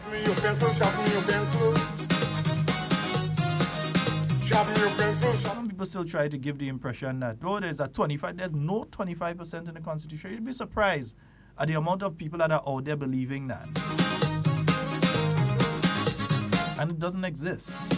As the change of wind is blowing, down in the Caribbean. Oh yes. Leaders and rulers disrespecting. But for those who think that this is going to cause a collapse of the government and so on, just remember, I continue to tell you, these are the same because they want to have one particular discussion and they don't want another discussion to take place. Yeah?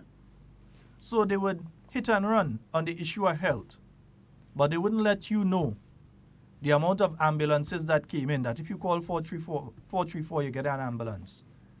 I see they was busy for the weekend. Yeah? That you have all these ambulances coming in, that you could be talking about the X-ray unit at Princess Alice Hospital because there is no one to talk about. Before you wasn't talking about the Princess Alice Hospital X-ray unit, You're talking about the one in town when you had to put a person in a vehicle and bring them down with possible broken bones or broken bones from St. Andrew across the Granite Tank and bring them down to town to go and have an x-ray done. When there's a lack of medication in the hospital, when they were washing over the catheter tubes and the IV tubes, washing them and hang them out to the back of the hospital to dry. Tell me how lie. We have a caller. Hello? Good morning, sir. Morning, how are you? Well, honestly speaking, I won't lie to you. I was so busy that I haven't been listening to you for too long, maybe about a half hour now. No problem. But Mr. Scott, for people like me and thousands of people that is listening to you, now, is there any legal legitimacy to this 25% gratuity? The only people that the 25% apply to are people who entered the public service prior to the 22nd of February, was it? 22nd of February, 1985. It does not apply to anyone outside of that. And these are people government have already taken care of? Yes. The last bit of them that they took care of would have cost the Grenadian taxpayer some $7 million. Okay.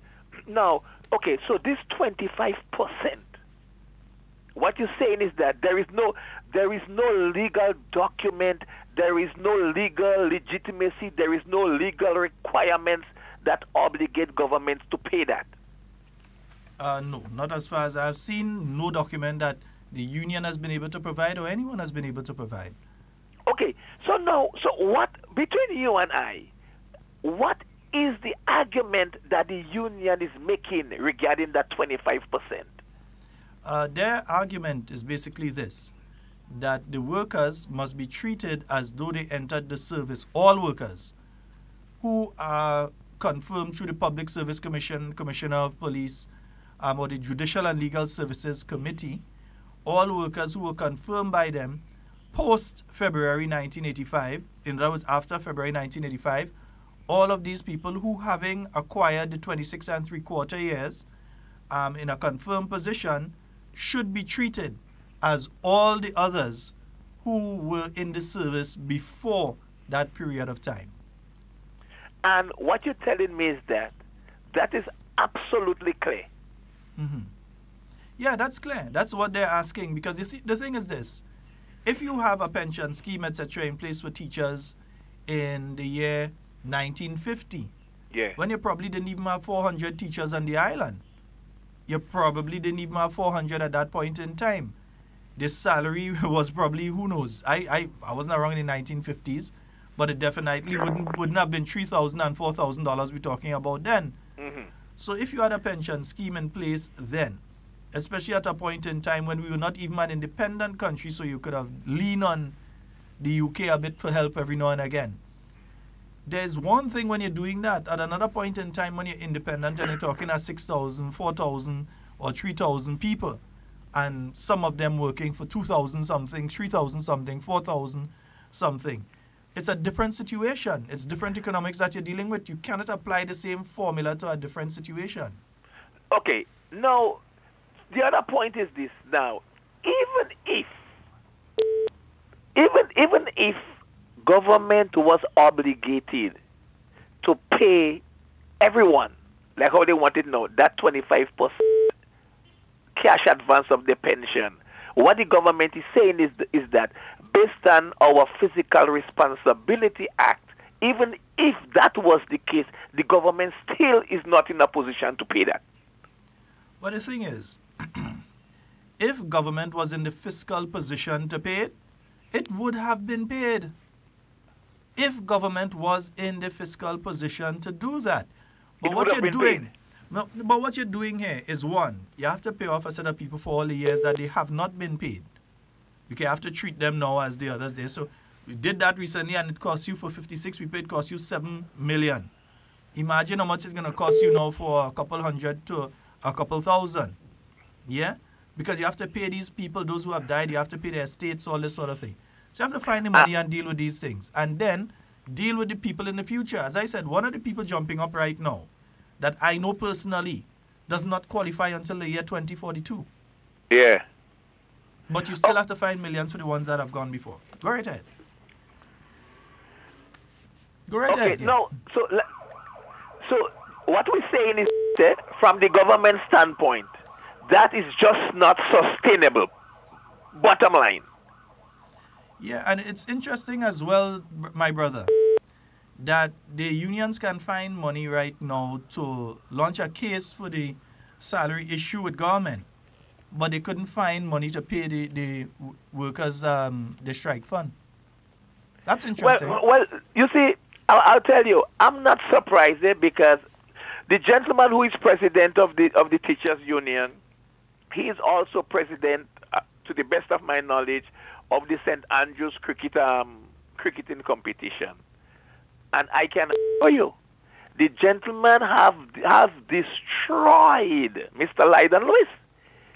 He, as the president, under his watch, he has destroyed cricket in St. Andrews. Up to now, we don't even know what is happening. Last year was a mess. The year before was another mess. And what I find unusual is this. Okay, yes, Mr. Lewis, you fighting your issues with government on the membership of your union. All what we're asking for is to call the relevant clubs in St. Andrews together, and let them know that you no longer can handle that responsibility, and as a result of that, if not you and the entire executive, but you are prepared to step down and let the different clubs elect people who they believe can best represent them, and represent the people of St. Andrews and organize this competition. Because what we are seeing is the lack of ability on your part to multitask. So please, just step down, call the meeting, let us organize my own thing, and you can concentrate on fighting the government for the members of your union. Mr. Scott, I trust you will have a pleasant day, sir. All right, thank you so very much. Folks, and I think we have time for just about one more call. Good morning. Hello, good morning. Hello, good morning. Morning. Hey, Shirley. Hey, sir, how are you? Hello. Yes, we're hearing you. Go right ahead. I could hardly hear you, man. Yeah, but we're hearing you. You hearing me? Yeah, you go ahead. What I'm calling to talk about today is the Darwo Mount Rush Road. Mm-hmm. They're in a deplorable state, and we, the owners and drivers of many buses, is going through a financial crisis with parts. I think it's time that somebody take a look at that road and do something with it for us. Mm-hmm. The Darwo Mount Rush Road? Especially the Mount Rush Road where all them big truck and them passing. Okay. We with this little bus and them have to go down in this big deep hole and you busting rubber, shops going, all kind of thing happening. Sometimes the bottom of your bus touch. It's time. And we're pleading, please help us. Thank you. Okay, my brother. Thank you so very much. And folks, that's nearly all the time we have for today. We'd like to also welcome all the visitors who are here on the Spice Isle of Grenada. Yeah, thousands of people over the weekend, man. What? Yeah, those people working in the cruise ship and tourism industry here in Grenada who are providing services, they've been extremely busy for the past weekend. So we'd like to thank each and every one of you for joining us on Hard Talk this morning. It's been wonderful having you here. For those of you online, stick around a bit. We'll have the state of affairs coming up for you. And for those of you on the radio, we say a glorious Grenadian good afternoon now to each and every one of you. And we'll be back tomorrow with more Hard Talk, starting off with the post-cabinet press briefing from 10 a.m. and then going down to Hard Talk as usual. My name is Sheldon Scott. We are heading out of here. And whatever you say and do it safe and secure. I want to be speaking to and with you and not about you. Love each and every one of you.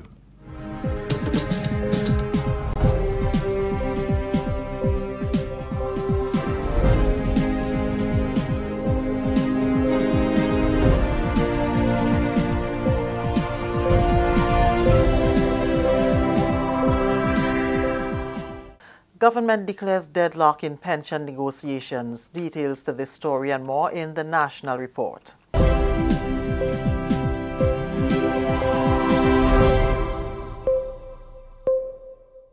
With the details to the news for Friday, January 11th, 2019, I am Leslie Ann Johnson. Government has declared a deadlock in pension negotiations with public sector trade unions and staff associations. When talks continued on Friday, government's Pension Engagement Committee notified the unions and staff associations that an amicable solution appears unlikely given the great disparity between proposals by the two parties. Since the start of negotiations, government has improved its offer of advanced payment of pension, also known as gratuity, to 8%, with reduced pension over 8 years. But the unions and staff associations continue to demand a 25% gratuity, which government maintains is not affordable or sustainable. However, the continued insistence on 25% gratuity has left the government with no choice but to declare an impasse. And so in keeping with the procedures for the settlement of disputes, the matter will be referred to the Labour Commissioner for conciliation. If this fails, the matter will be referred to the Minister for Labour for mediation. After opting to defer all three substantive items on the agenda during the meeting on Friday, the unions and staff associations indicated that they will communicate their official position in writing to the government.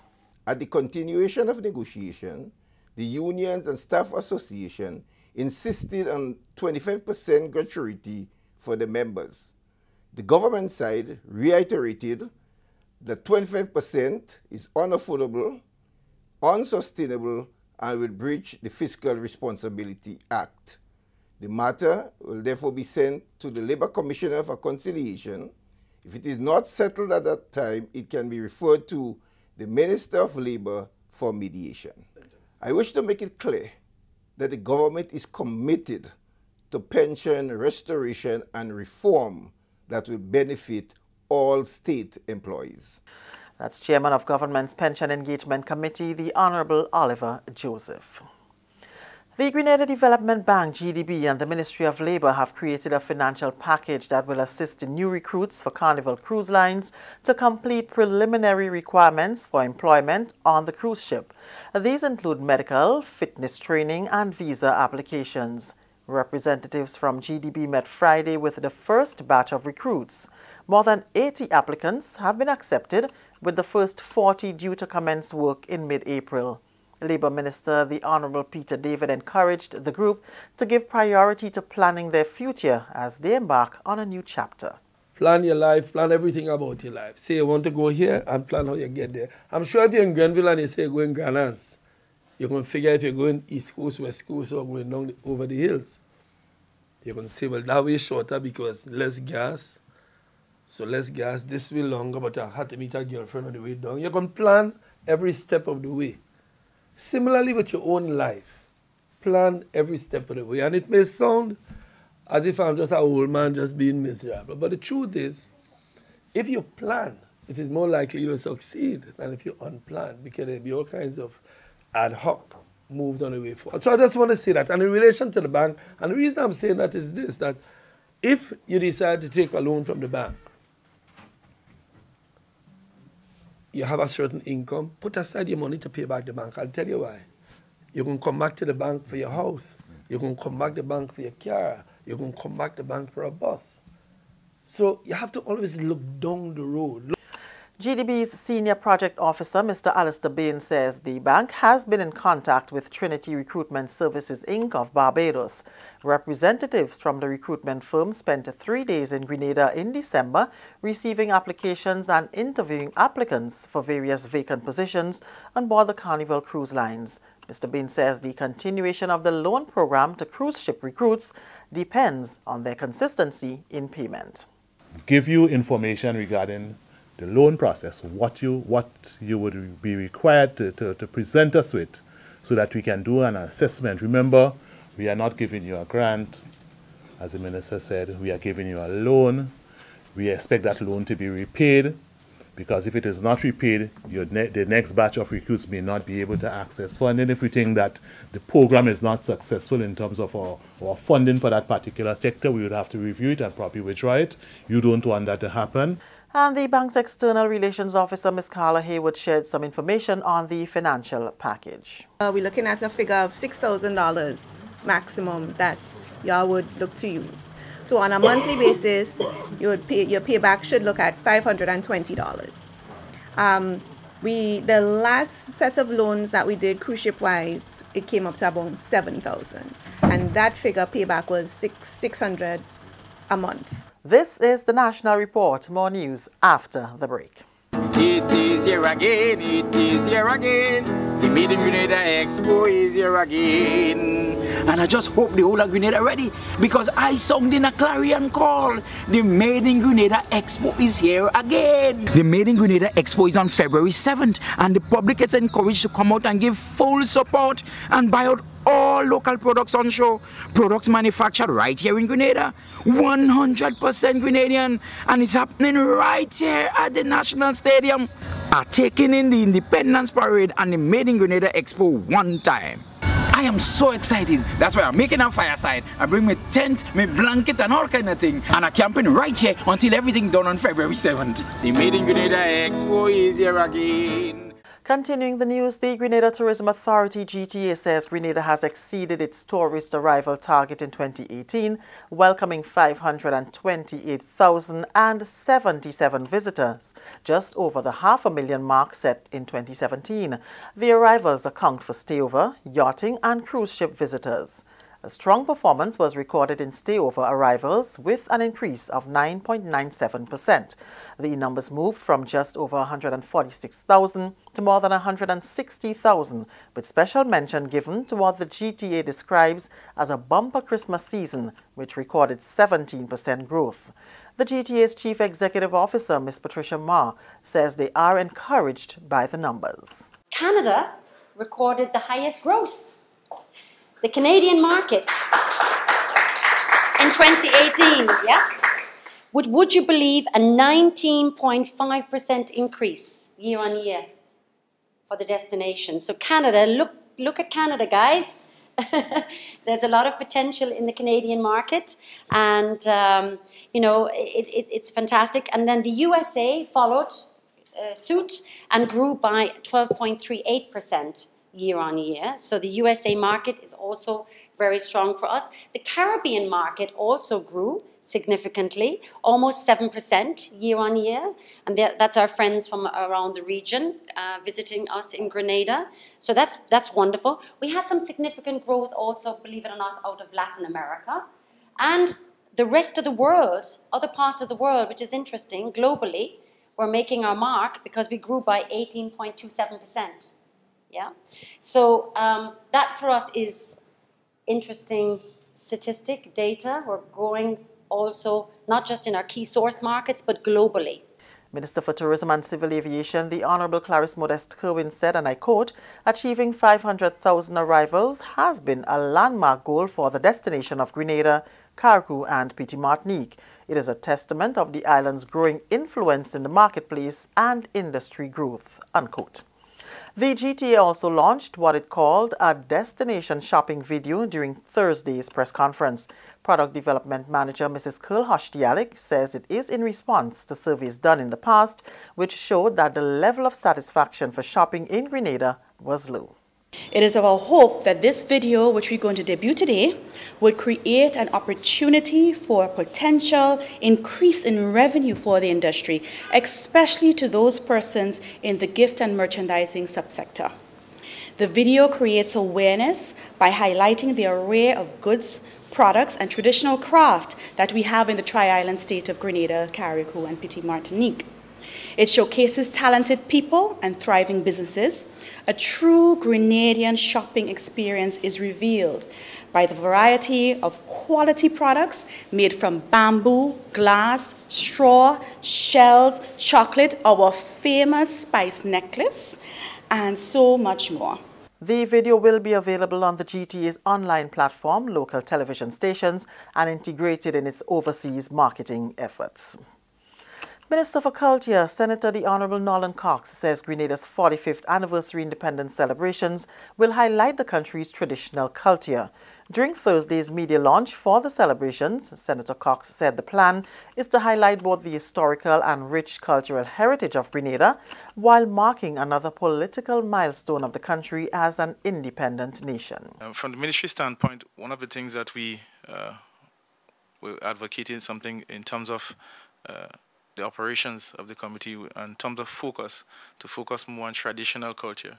And so that is an area that the committee has been mandated to focus on a lot in this year's celebration. So Mr. William didn't mention that, but I just say that, let me just let you know. So that is a new area of focus, more on the traditional culture. The minister also spoke about the National Dress Initiative that will be launched as part of this year's celebrations. He says the process is being done jointly with the Cultural Foundation and will be implemented officially for the 2020 Independence celebrations. So a number of initiatives have already been executed. The Cultural Foundation is the entity that is charged with the responsibility of executing that activity. So what is going to take place at this year's celebration is to actually launch. We're going to do it in form of a competition and allow for the public to send in designs based on the concept that was developed. So all the concepts have already been constructed. As Mr. Williams indicated, there is a special booklet that has been compiled by the Greater Cultural Foundation, and that booklet will be handed out to prospective persons who are interested in participating in that activity. We were hoping to actually have the final way for this year's celebration. We are working hard towards that. As you know, I only came in April, and so there were a number of things that we had to get approved, even for budget and everything like that. So a number of things happened, but that in itself didn't lend us enough time to actually have the competition and have the final designs approved, which we are hoping to have this year, so that it would be displayed as part of the 45th celebration. Among the many activities listed for the 2019 Independence celebrations are the Community Oil Dung Initiative and Beautification Competition. And that's the National Report. I'm Leslie Ann Johnson.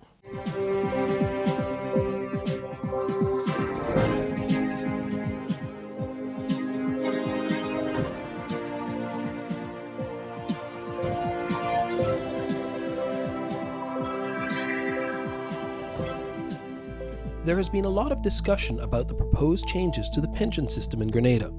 It's quite a complicated subject, so we thought we would help to explain some of the key points over a series of short videos like this one. The first thing we need to do is to understand where we are, where we have come from, and where we want to go. Grenada has emerged from one of the most successful structural adjustment programs ever, certainly in the Caribbean.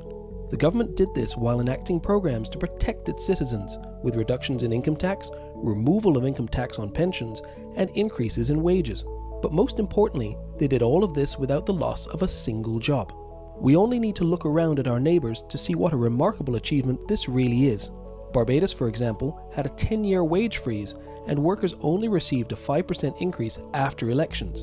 But this was very quickly followed by significant job cuts. In Grenada, we have had numerous increases over the last 10 years, even as we went through the structural adjustment, and again, not a single job was lost. The government has also honoured its commitments to pensioners in all cases. The case of Mrs. Armstrong proves this point. The government has honoured the interpretation of the courts and paid out all monies due to ensure that the letter of the law has been followed. Two of the main areas of concern are the issue of gratuities and the issue of retirement age, and we're going to do separate videos to explain each of these in more detail, but the main things to remember are these. A gratuity is not a bonus. It's much more like a loan. A person retiring gets to take some of their money sooner rather than later and pays this back over time. This can be both good and bad. More money now means less money later, and we will discuss the issues surrounding this in our next video. But the key thing to remember is that the percentage of the gratuity doesn't change the amount that someone will receive. It only changes the timing of when they will receive it, and that too much too soon will leave too little later on. In relation to the second item, retirement age, it is no secret that everyone is living longer, and much of this is due to better healthcare, better nutrition, a safer working environment, and other government policies that protect people and help them to live longer and more active lives. That's the important part. People aren't just living longer, they're aging more slowly, and many still want to contribute beyond the current retirement age. Grenada has actually been rather late in changing its retirement age. Dominica is at 62. Trinidad and Jamaica are at 65. And in Barbados, the current age of retirement is now 67. There is also another matter of fiscal prudence.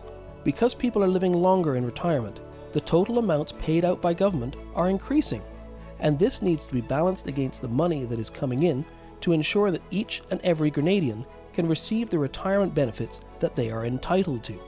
And in many ways, that is what this discussion is all about. We need to ensure that whatever policies we agree to now are sustainable, and that they will work now and into the future. Let's think about all these things seriously and look at all angles. If you do, you will see the constraints that we must work within to achieve our overall objectives of ensuring that everyone has enough money to live comfortably in retirement. When you put it all together, it becomes fairly clear that the government's proposed solutions are very close to the ideal and are the best way forward for Grenada. Let's keep working together for the best of Grenada.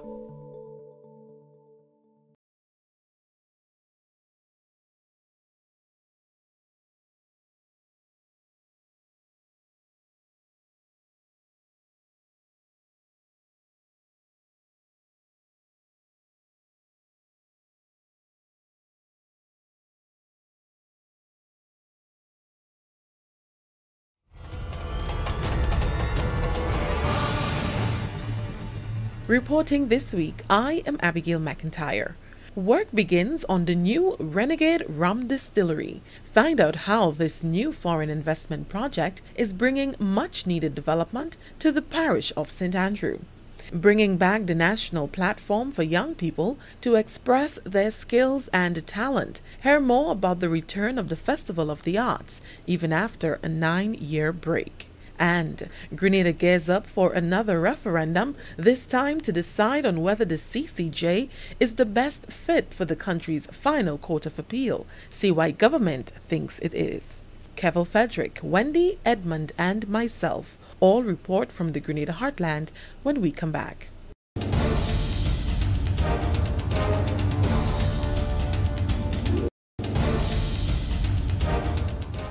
Yeah, I know you that win from back to back, you know. There's no way that man could ever beat you. When we went to about 5 one of the last, see the boss. Too fast. Man run with that is not for you.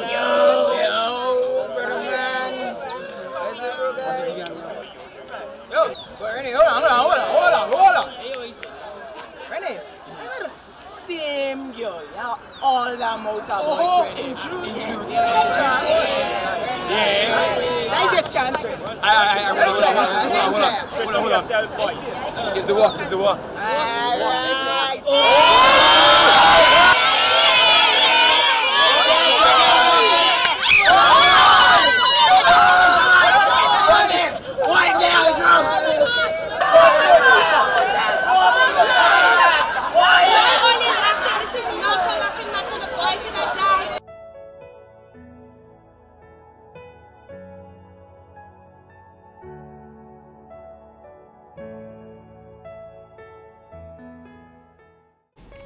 Whenever a pedestrian is attempting to cross a pedestrian crossing or any other road, he must first stop and make sure that there is no oncoming vehicle.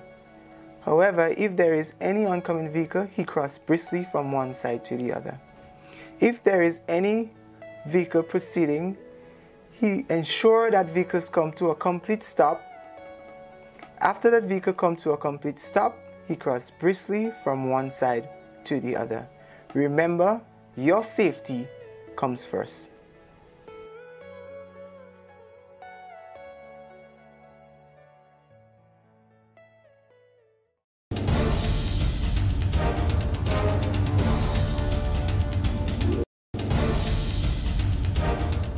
Welcome back. Grenada is one step closer to seeing the production and export of the premium Renegade rum. Construction work has begun at the site for the new distillery in Conference, St. Andrew, and the company is moving full force ahead to meet a deadline of July 2019.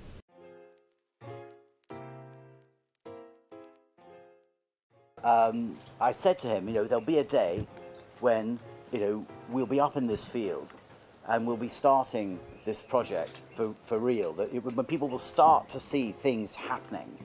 And that will be really the touch paper for the project. That will be the time when people really start taking notice of what we're doing. That is Mark Rainier, owner and investor of Renegade Rum Distillery, the newest developmental project now under construction in the eastern part of the island, Conference St. Andrew to be exact. He was speaking at the sword-turning ceremony of the distillery back in July of 2018. Today, State of Affairs visited the site to see exactly what has been done since, and the view is monumental.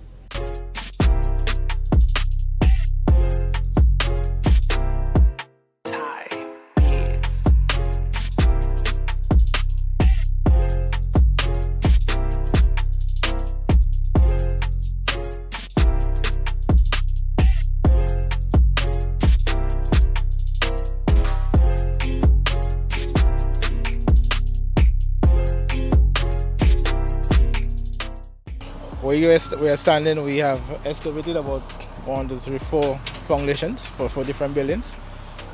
This is a warehouse, the aging warehouse, where we'll have our barrels and so aging with the product. So he's just tidying up that foundation right there. Over there we'll have the still house, and then the brew house. The still house is where you'll have the distillation columns.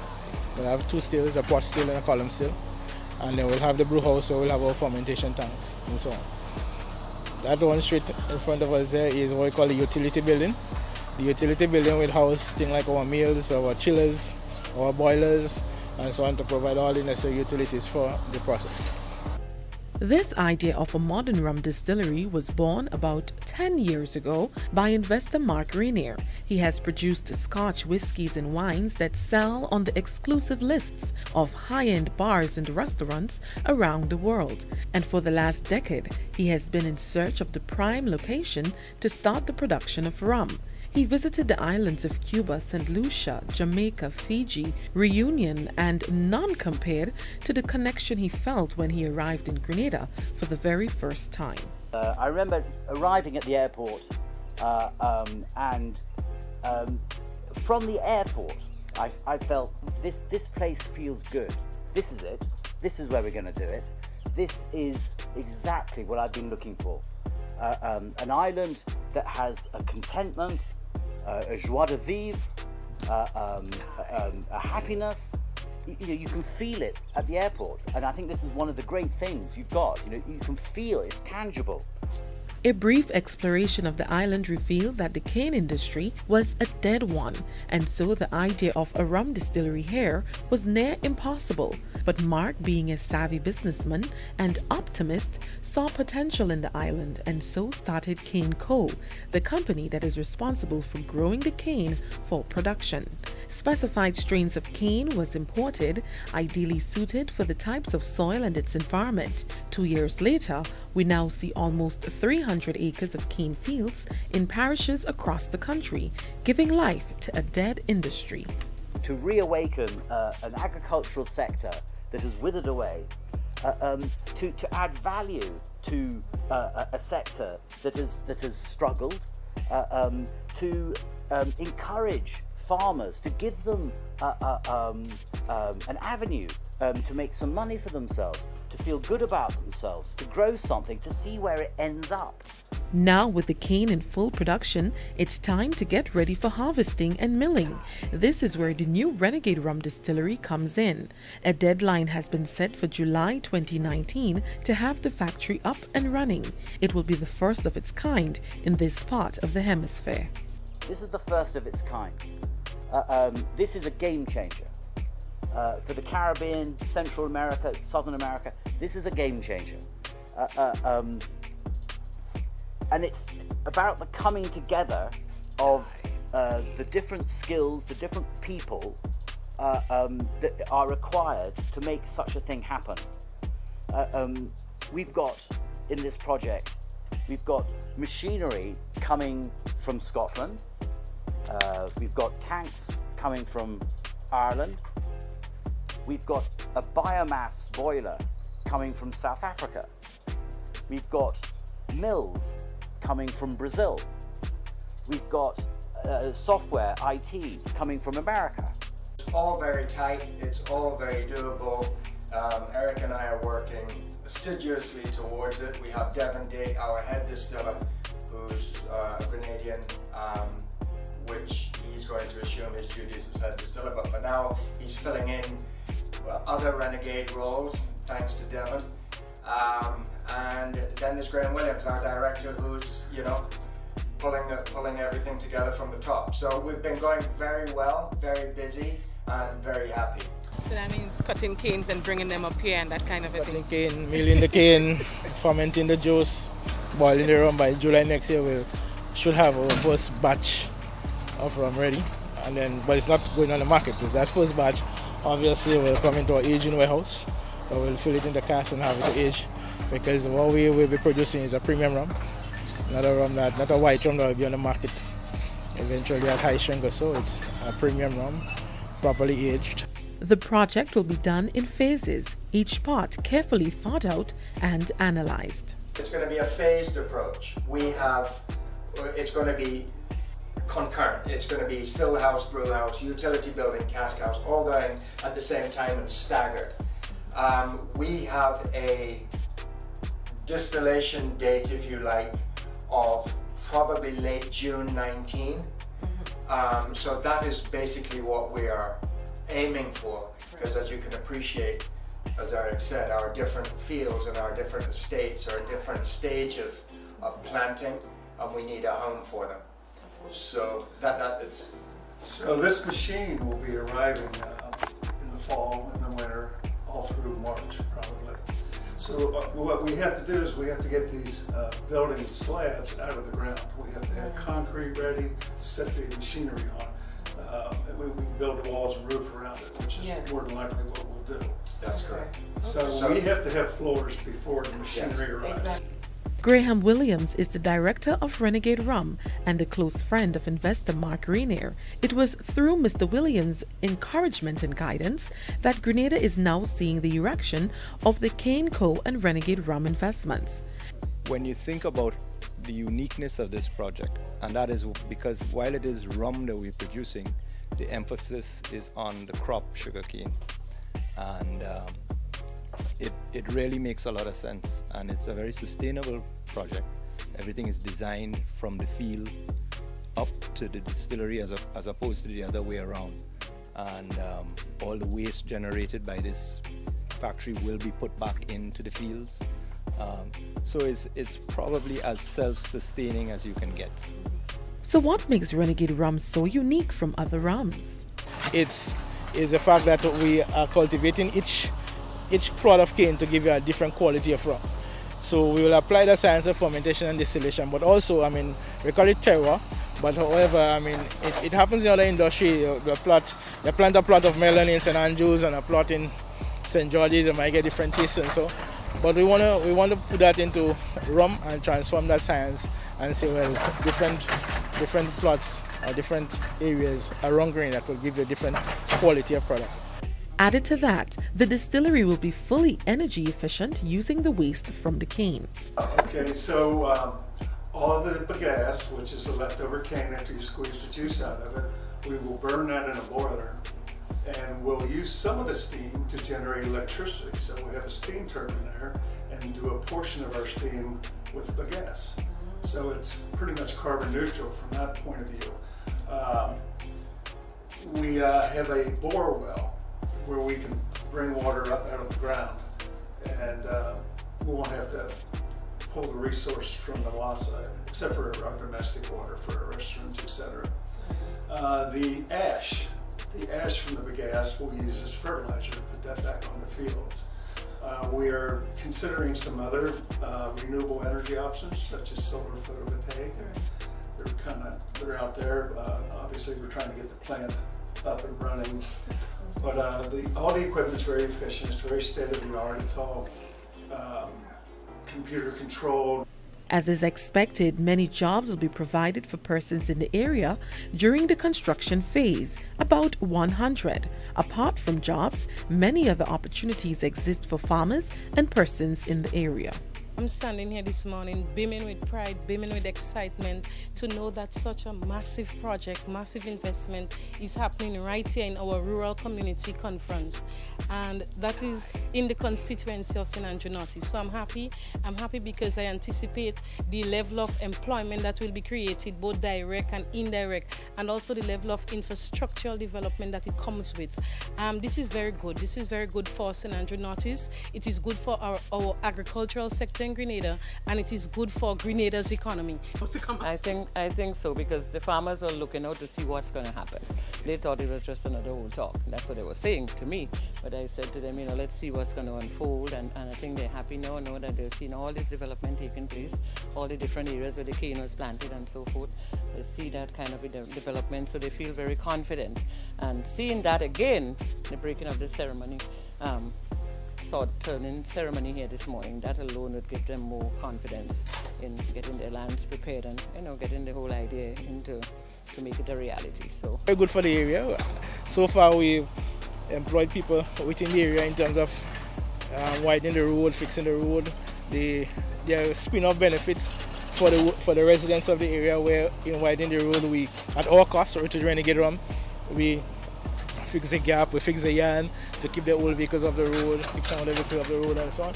So the aesthetics of the area will be redefined also, as well as having that manufacturing aspect. For State of Affairs, I am Abigail McIntyre. These are the images from across Grenada. This is State of Affairs. More stories from the heartland after this. Guys, if I ask you what you think is the most deadly or the most dangerous creature on this planet, what are you going to say? A shark. Shark. A lion. A lion. If I tell you it's a mosquito, what are you going to say? Mosquito. A mosquito. It is a mosquito. Mosquito bites result in the deaths of more than 1 million people every year. Thriving in humid and damp areas, mosquitoes reproduce quickly. The females lay their eggs in water and water-holding containers. When the pupa changes into adults, they leave the water and become free-flying biting insects. These biting pests can carry a number of diseases. Once you have a mosquito problem, check out your surroundings. It means that the mosquito breeding source is near your home. It is almost impossible to get rid of mosquitoes entirely. However, we can all play our part in controlling the mosquito population. Mosquito control is not solely the responsibility of the Ministry of Health, but it's also the responsibility of every member of the community.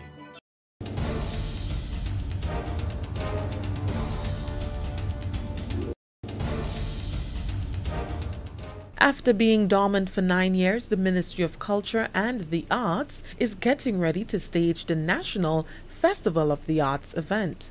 This festival was a staple on the school calendar that brewed some of the island's most talented and creative young men and women. Kevin Frederick has more.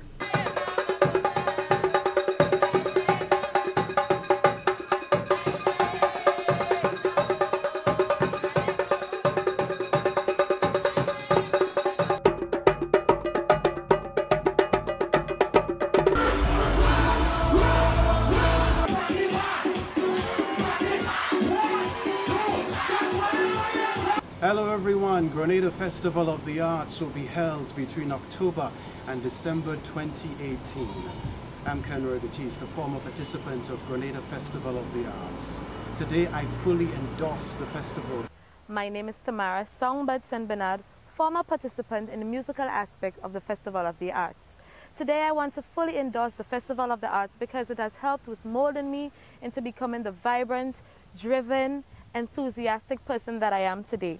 I want to tell you guys to fully come out in your numbers and participate in this year's Festival of the Arts. After a 9-year absence from the mainstream cultural calendar, the once popular Festival of the Arts is returning to center stage with an added feature in 2018. It's the aim of the Keith Mitchell administration to engage the nation's youth on all platforms to harness their skills, talent, and creativity. One such way of doing that is through the Festival of the Arts program, explained Chief Cultural Officer, Mrs. Susan Jones-Benjamin. It's in different disciplines. So if you're strong in dance, there's a platform there for you.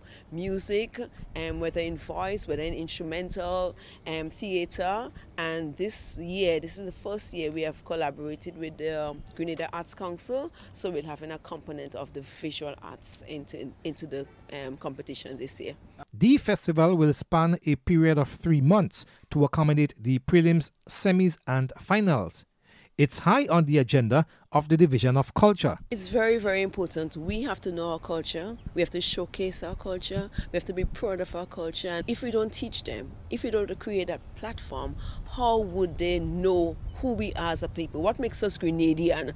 And we are very unique and we have that wealth of culture. So we need to harness it. We need to expose it as much as possible and give young people an opportunity to showcase their talent. Some of Grenada's top young entertainers like Dingan Henry, also known as Little Natty, Wasways, Tamara Songbird St. Bernard and cultural ambassador Hollis Mapp, aka Mr. Killer, among others, are products of the festival. They have been showcasing Grenada's talent to the world, and given their success, the local culture devotee called on every individual to come forward and give it their best shot. And a lot of persons who have come up to Festival of the Arts, you see them making great strides in our music industry. So we saw it fit and important to bring it back. It is a great platform to showcase natural raw talent for Grenadians. So it's open to every secondary primary school in Grenada, Carriacou and Petit Martinique. Tamara Songbird St. Bernard is a former participant and today is one of the most sought after local female entertainers on the island. She shared her experience with State of Affairs. Festival of the Arts, when I took part, I was probably like 7, 8. And my mom always used to say when I was little, I would take the remote, cut off the television and stand in front and sing. And I was probably around 5, 6, you know. So I've been in this industry for about 24 years, just in the love of music. And publicly I've been in it almost 10, 12 years now. In April of this year, Tamara was featured at the annual Pure Grenada Music Festival, where she rocked the stage, leaving hundreds of Grenadian, Caribbean and international music lovers asking for more. Tell the DJ to play on, play on. And there's every day that don't have talent. There's songs for all of this talking on the love to play reggae music. The festival is known to have fashioned the minds and careers of many participants like journalist Kenroy Batiste and female attorney-at-law Senator Katisha Williams. They too are flag bearers of the local arts festival. Hello, I am Katisha Williams, member of the Senate, attorney-at-law, and past participant in the Grenada Festival of the Arts in the areas of poetry, dance, and public speaking, among others. The festival was a highlight of my school experience and has contributed to the person I am today. I encourage everyone to participate in this year's festival. The knowledge and skills you will acquire as a result will prove invaluable to your personal development. So embrace the arts. There's no telling how far you will go. Today I fully endorse the festival because the experience I gained from my participation in it has helped to mold me into the individual I am today. Be your best self and light up the world. The Festival of the Arts was launched recently, where plans for the event was laid out and a special call was made to young persons to participate by Minister for Youth, Sports, Culture and the Arts, Senator Nolan Cox. The value and benefits to be derived from participation in this important festival can be tremendous. It is in this vein that I am advocating vigorously for every Grenadian to participate in Festival of the Arts. It's an opportunity for every Grenadian to display your talent. If you can sing, if you can dance, if you can act or paint, then the Grenada Festival of the Arts is for you. Cox is a native of the Sister Isles, where big drum dancing, Shakespeare's Mass, Parang and Maroon remains richly engraved in the island's cultural heritage. Understanding the need to encourage continuity and development of participants emerging from the festival, he says his ministry is working towards a sustainable path. As regards to that continuity from what product that may derive from the Festival of the Arts, we have been having some discussions with associations, and we believe that they have a critical role in filling that void. Just recently, the soca artists came together and formed their own association. I recently had a meeting with them, and we have planned to have more discussions. And that is the area in which we are hoping that they can assist the ministry in terms of filling that gap. So whatever programs we may have, once those talents are spotted, those associations, they will normally have events. And so we are hoping that they can use that avenue to give those persons an opportunity exposed to the public. Festivals like these are also known for the display of some mind-blowing and creative ideas, and oftentimes participants go the distance to create that lasting experience. However, when asked about facilitating opportunities through concessions on products to boost the overall impact of the festival, the cultural minister replied, I do not foresee any issue in that regard. Once the request is justifiable and is within the confines of the competition, I do not see a problem at all. This year's festival is open to all individuals, and as a means of attracting more participants, organizers have agreed to waive the registration fee. This year, because we are reintroducing it, there will be no cost to registration. We have not divided the primary schools, because before we used to say 3 to 5 do some things, but we have said, okay, the primary school, come with your best, because a lot of things are going through the schools now, and we know teachers are very bogged down with a lot of things that they have to cover.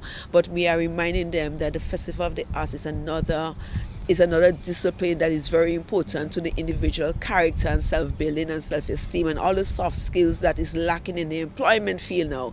The Arts Festival will carry you through in your adult life. Now, whereas the festival aims to enhance and showcase local talent and our Grenadian culture, officials say participants would be recognized for their efforts. We have prizes, we have trophies, where everyone will get participation with a certificate. But if you gain a higher mark, you'll get a certificate of merit and excellence, and then we have trophies for the different divisions. The festival would climax in grand style on December 6th with the much anticipated winners in concert, followed by a prize giving and award ceremony at the main stage at the Grenada Trade Center in Grandans. For State of Affairs, I am on Grenada, its people and its possibilities. This is State of Affairs.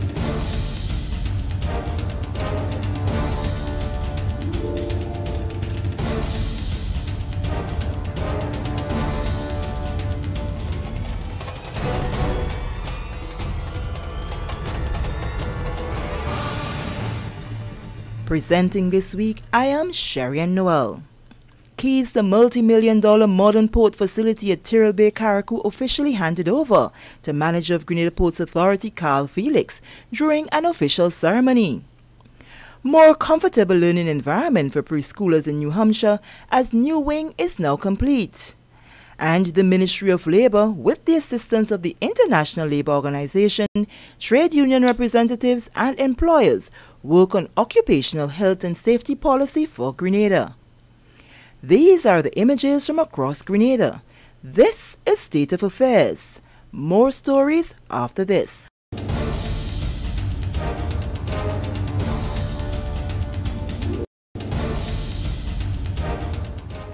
Yeah, I know you that will from back to back, you know. When there's no way that a man can ever beat you. When we went to about 5 What are the last? See the boss. Again on it. Too fast. Man run with that is not fair. Yo, brother man. Yo, Rennie, hold on. Rennie, you're not the same girl. You're all that amount of boy training. In truth. Yeah. Nice a chance. Hold on. It's the walk.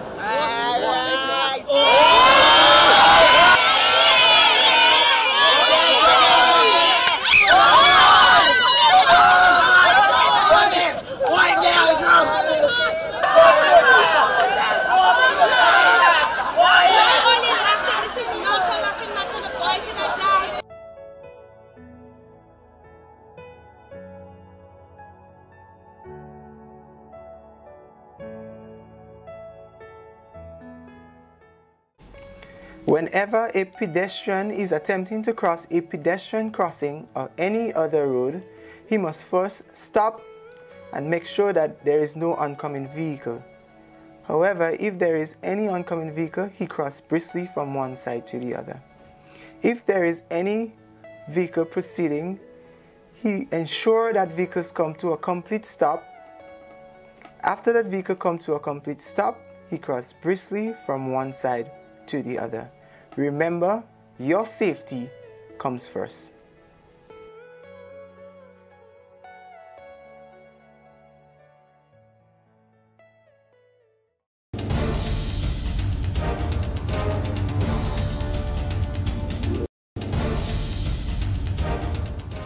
Tyrrell Bay Port in Carriacou has been officially commissioned and is expected to commence official operations by end of October 2018. The port, which was constructed at a cost of 7.3 million EC dollars, will see the suspension of Hillsborough as a sister isle principal port of entry. For some time, there has been calls on the administration to construct a proper facility for Carriacou, as the present facility at Hillsborough has outlived its time and was no longer appropriate for the volume of activities and daily traffic. Wendy Edmond has more. The newly constructed port in Tyrrell Bay is a replacement to the old structure in Hillsborough, which was in danger of collapsing and as such presented a danger to life and limb of those who used it.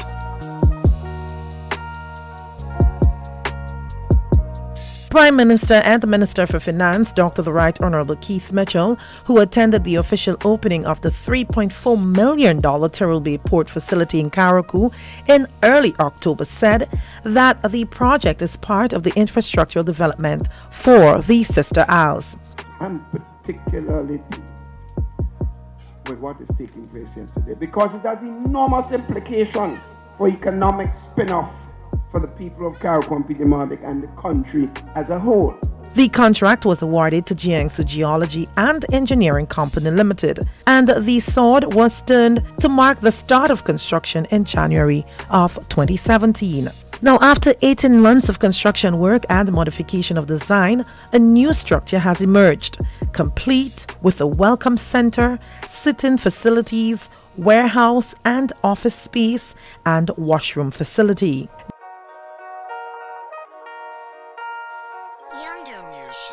General Manager of the Ports Authority, Carlisle Felix, now anticipates enhanced service for passengers from regional and international ferry services. We at the Grenada Ports Authority are very happy that at long last we are able to provide persons traveling between Grenada and Carriacou with all of the basic amenities that traveling persons deserve.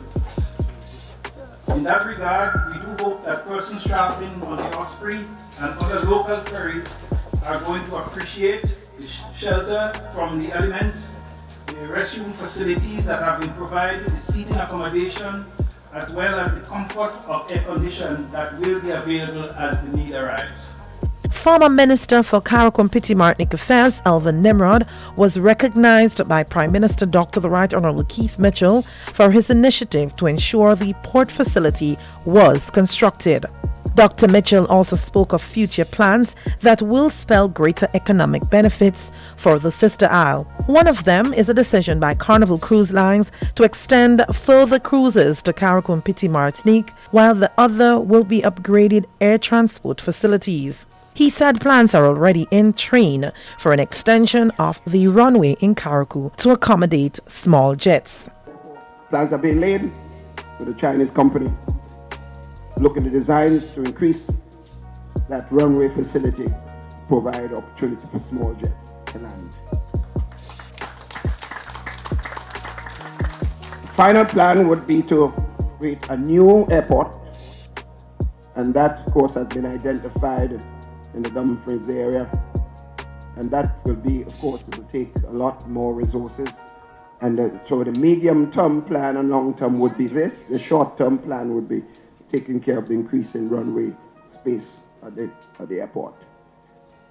What that means, sisters and brothers, further development for our country, further opportunities at all sectors of the society. Parliamentary Representative for Carriacou and Peter Martinique Affairs, Honourable Kendra Maturin Stewart, said the new facility holds significant economic benefits for Carriacou and, by extension, Grenada. What we, the people of Carriacou and Petite Martinique, have today is a state-of-the-art and modern port facility with significant improvement in warehouse space. With this facility, we expect to see significant improvement in the service to port users, a reduction in cargo dwell time, and improvement in vessel turnaround time.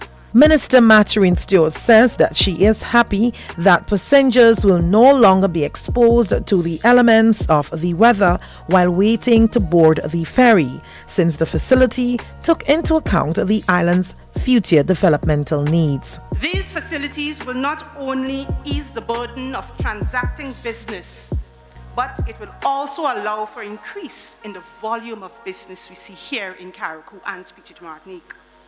More people will want to do business here now that the facilities are here.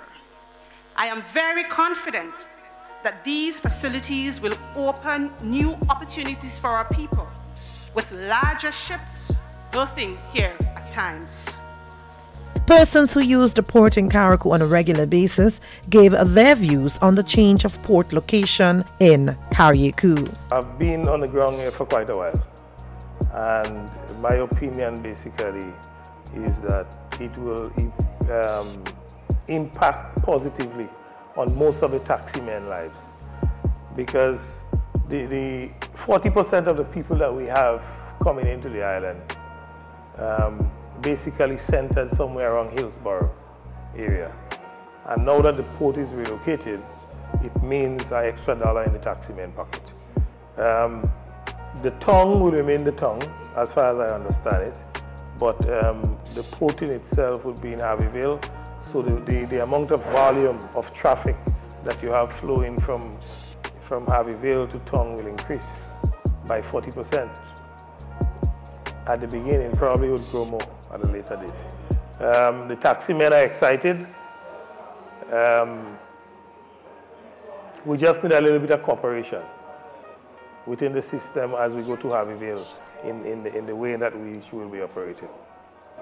It will be an additional expense in terms of transportation of material from the new port, because basically that means that it's no longer a case where there are some items that can be discharged from Hillsborough and other items that cannot be accommodated from Hillsborough be discharged at Harveyville. That means everything inclusive of cement.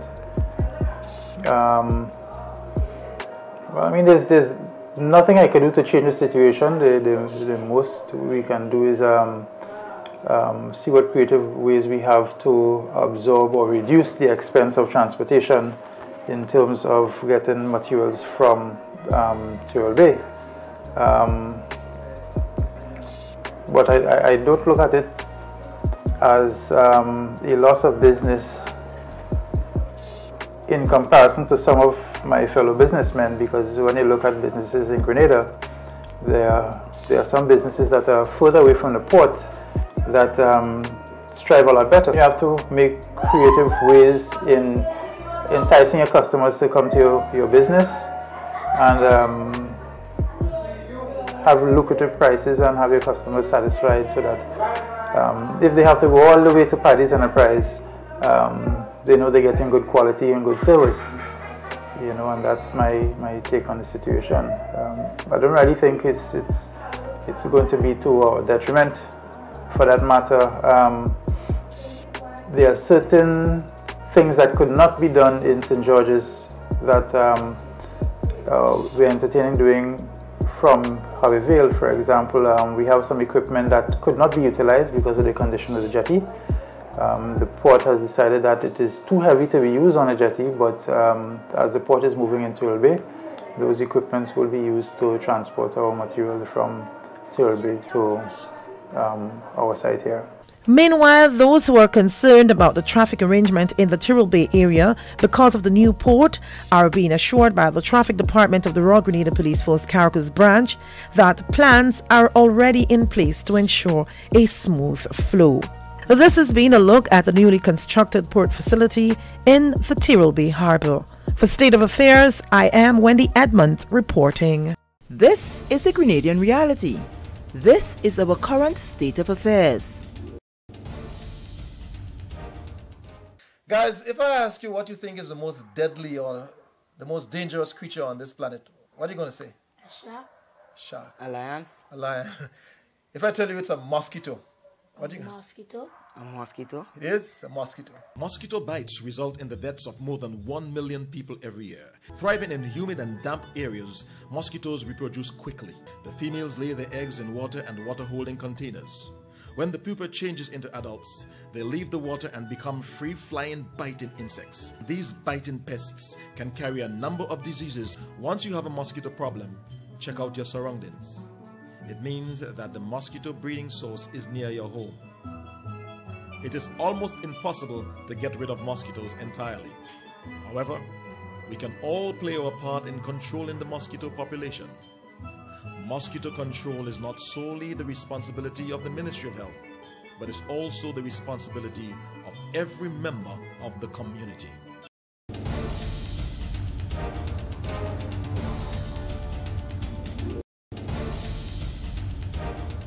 It is said for a child to excel in his or her education, an environment conducive for learning is of paramount importance. With this fact in mind, the government of Grenada, through the Ministry of Education, has addressed the issue of space at the New Hampshire preschool, which for years had been adversely affected by its small size and lack of adequate amenities. The new wing was recently handed over in the presence of Prime Minister and Parliamentary Representative for the area, Dr. the Right Honourable Keith Mitchell.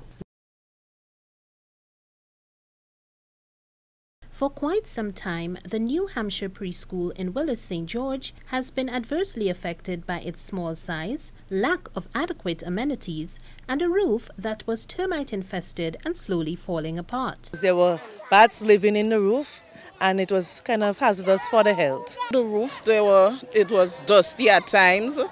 There were noises that was very distracting to the teachers and the students. And so on, there were water marks and so on the wall, so we know that the roof definitely was a problem. Our children needed space and a much cleaner environment. But at my school, it was like a matchbox. We were all crammed together. Just imagine. Staff and pupils, we all use the same toilet. Before, the school only had 2 classrooms. We had 3 teachers to teach, so we had to combine 2 classes in one, so there would be a 4+ and 2 3+ together. There were no kitchen facilities at the school, which proved to be quite inconvenient. Before, I used to go down at the big school and bring up lunch every day. Before, the meals were really late. We then made a plea for help. Our dear Prime Minister heard that call and answered. Sir, to you I must say thank you. Special thank you for your quick response and a job well done. Construction work began on the school extension project in June 2018 and took 2 months to complete with a team of approximately 7. The scope of work is a 10 by 24 building. Classroom, a toilet and a kitchen. But we also do a repair on the roof. The whole entire roof. Yeah, you had termites and things, so we take out the whole roof and put new plies and whatsoever. Yeah, so that's what it cost the 2 months. At a total cost of approximately 60,000 EC dollars, the New Hampshire preschool welcomed the addition of its new wing at an opening ceremony on October 1st, 2018. The school now has an additional classroom, washroom facilities for staff, and a well-equipped kitchen. Student meals are now always on time. It's better more than if they have to take it from quite in constant time and bring it here for them. So food cook on time. I shared at 11:30. They get everything on time, and the children always ask for more food. They have a nice kitchen, and the workers who are in the kitchen very nice people. Well, the parents they are quite pleased. Some of my children come to that facility up here. Them children will learn. I feel they go learn better up here because they have more space, and now they're getting hard food. Teachers are not sick as before. Now we are breathing fresher air, and we are at school every day now, so we don't have to take any sick leave or anything like that. I like to see the situation with them. They have a better place, so they could move about and they could play, you understand? I know from all that was provided here, we will have a better outcome in learning. More materials and so have been added to the classroom, so they have more to interact with as it regards to learning. I'm proud of the fact to have some say in what is taking place today, because I know what it is to want an education and cannot get it and have to struggle to get it. So when it's coming to your doorstep, you can't afford to miss it. So I want to thank all of you. It's your initiative, you know. You all need the most credit. We did our part, but I also want to say that without you guys' initiative, we wouldn't be here today. As a community, we felt good, and we were encouraged when we saw our very own young men and young women from right here in the village working hard, working tirelessly, working overtime to make sure that we have a top-class facility. It was not a hard thing for them because they know how to work. And they had some good men. And I'm proud of them. Us really made our day.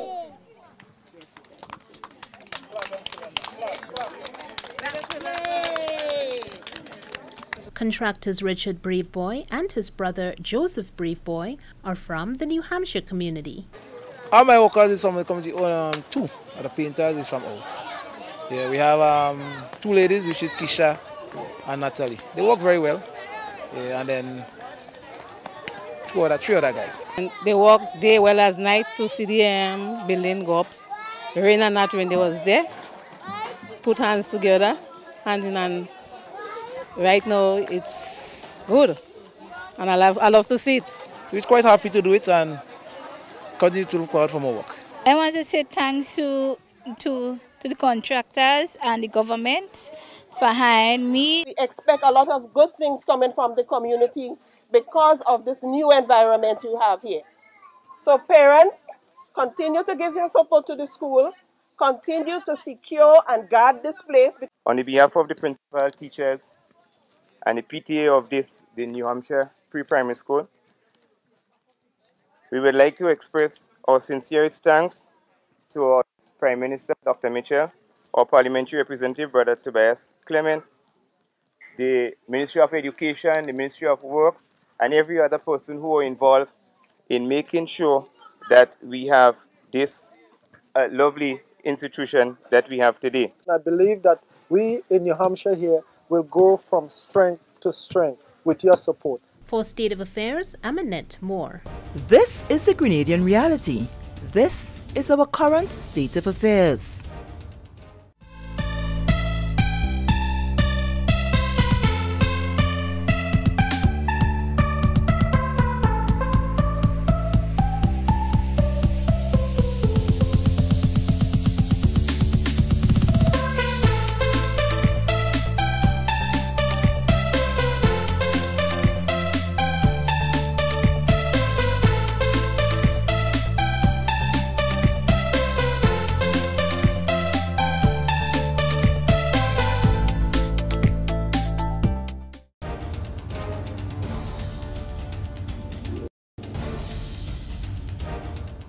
A policy that will look at safety at the workplace is now nearing completion.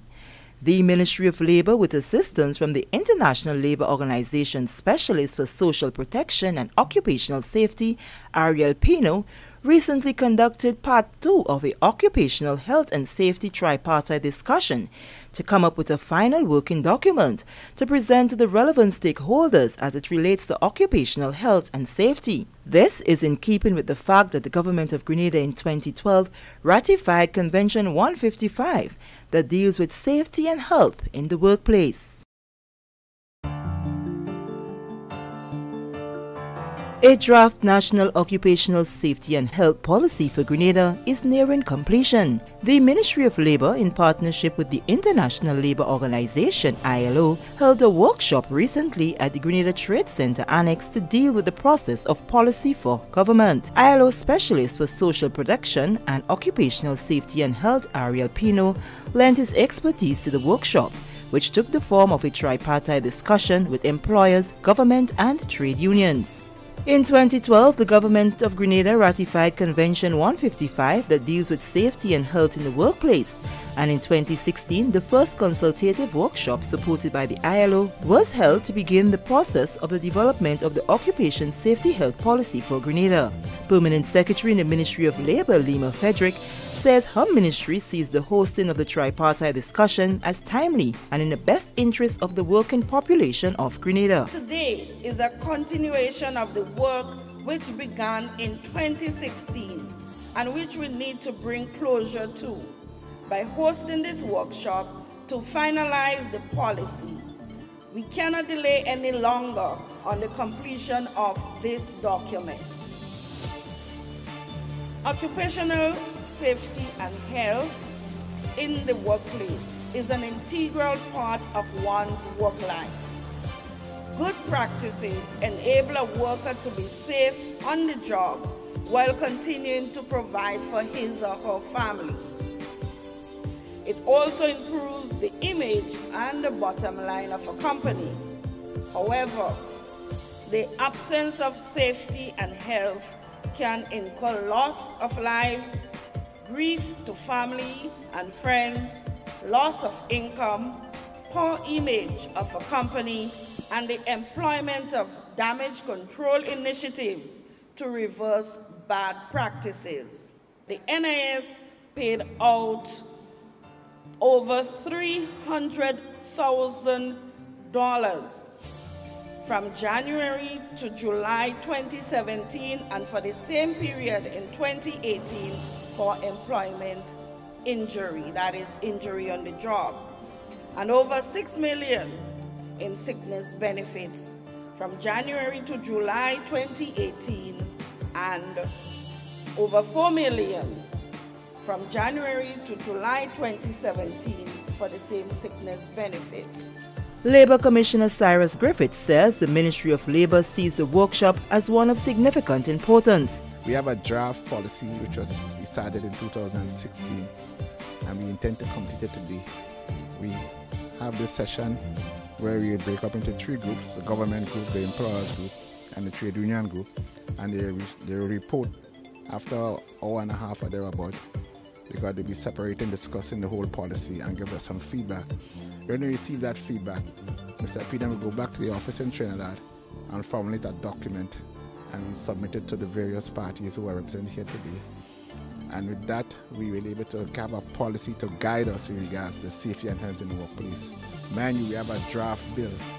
And normally we do the policy first and then the bill, and then we go to Parliament and get legislation. But we decided to do the policy because we have some issues with the draft bill. Hence the reason why we want to get the policy compact and then we get the bill to Parliament and into legislation.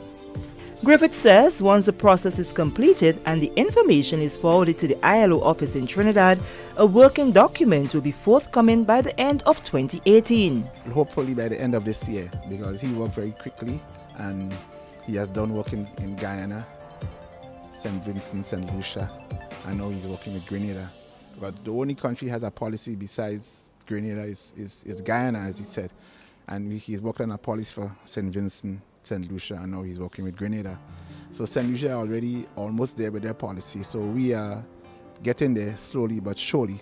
with the assistance of the ILO, as I said, and we hope that at the end of this session today, we would have set out to achieve what we intend to achieve.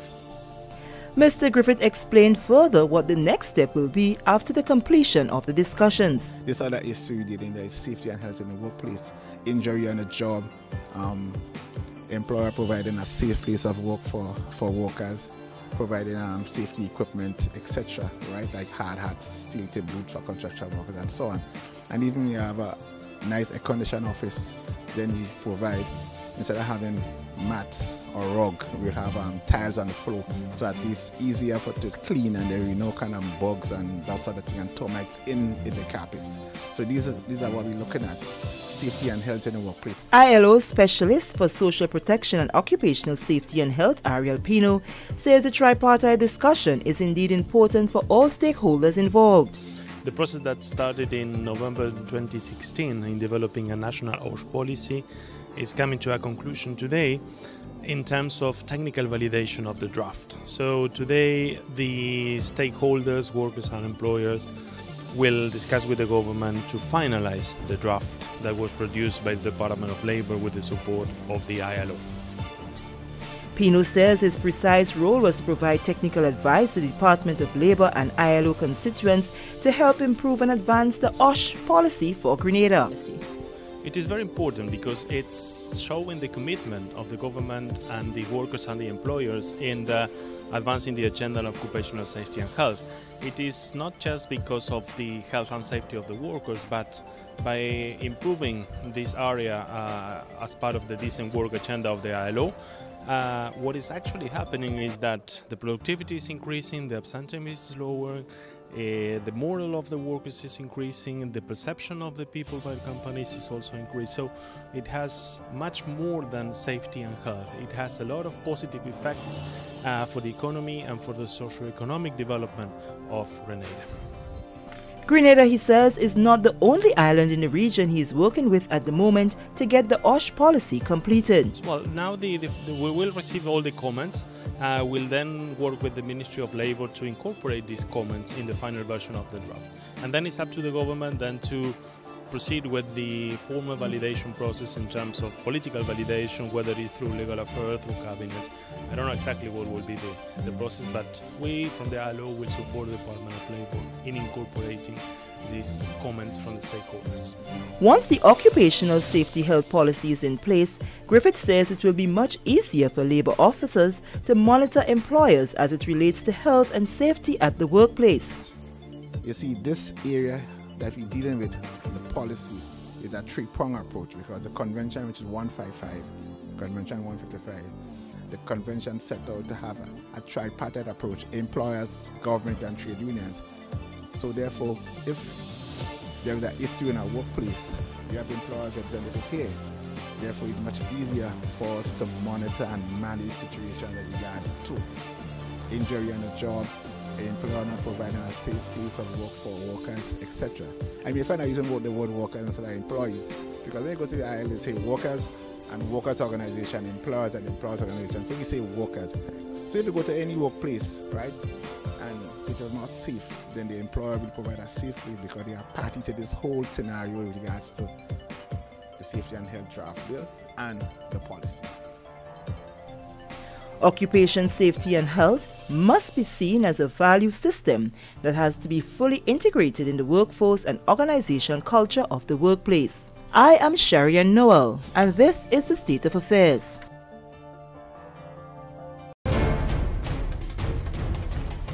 And that's our picture this week from the home front. That's the current state of affairs. I am Sherian Noel. Stay up to date with all that's happening with the new National Party, NNP. Send us a message via text or WhatsApp on 405-8683 with your name, email, and constituency. Stay in the know with NNP. Get updated.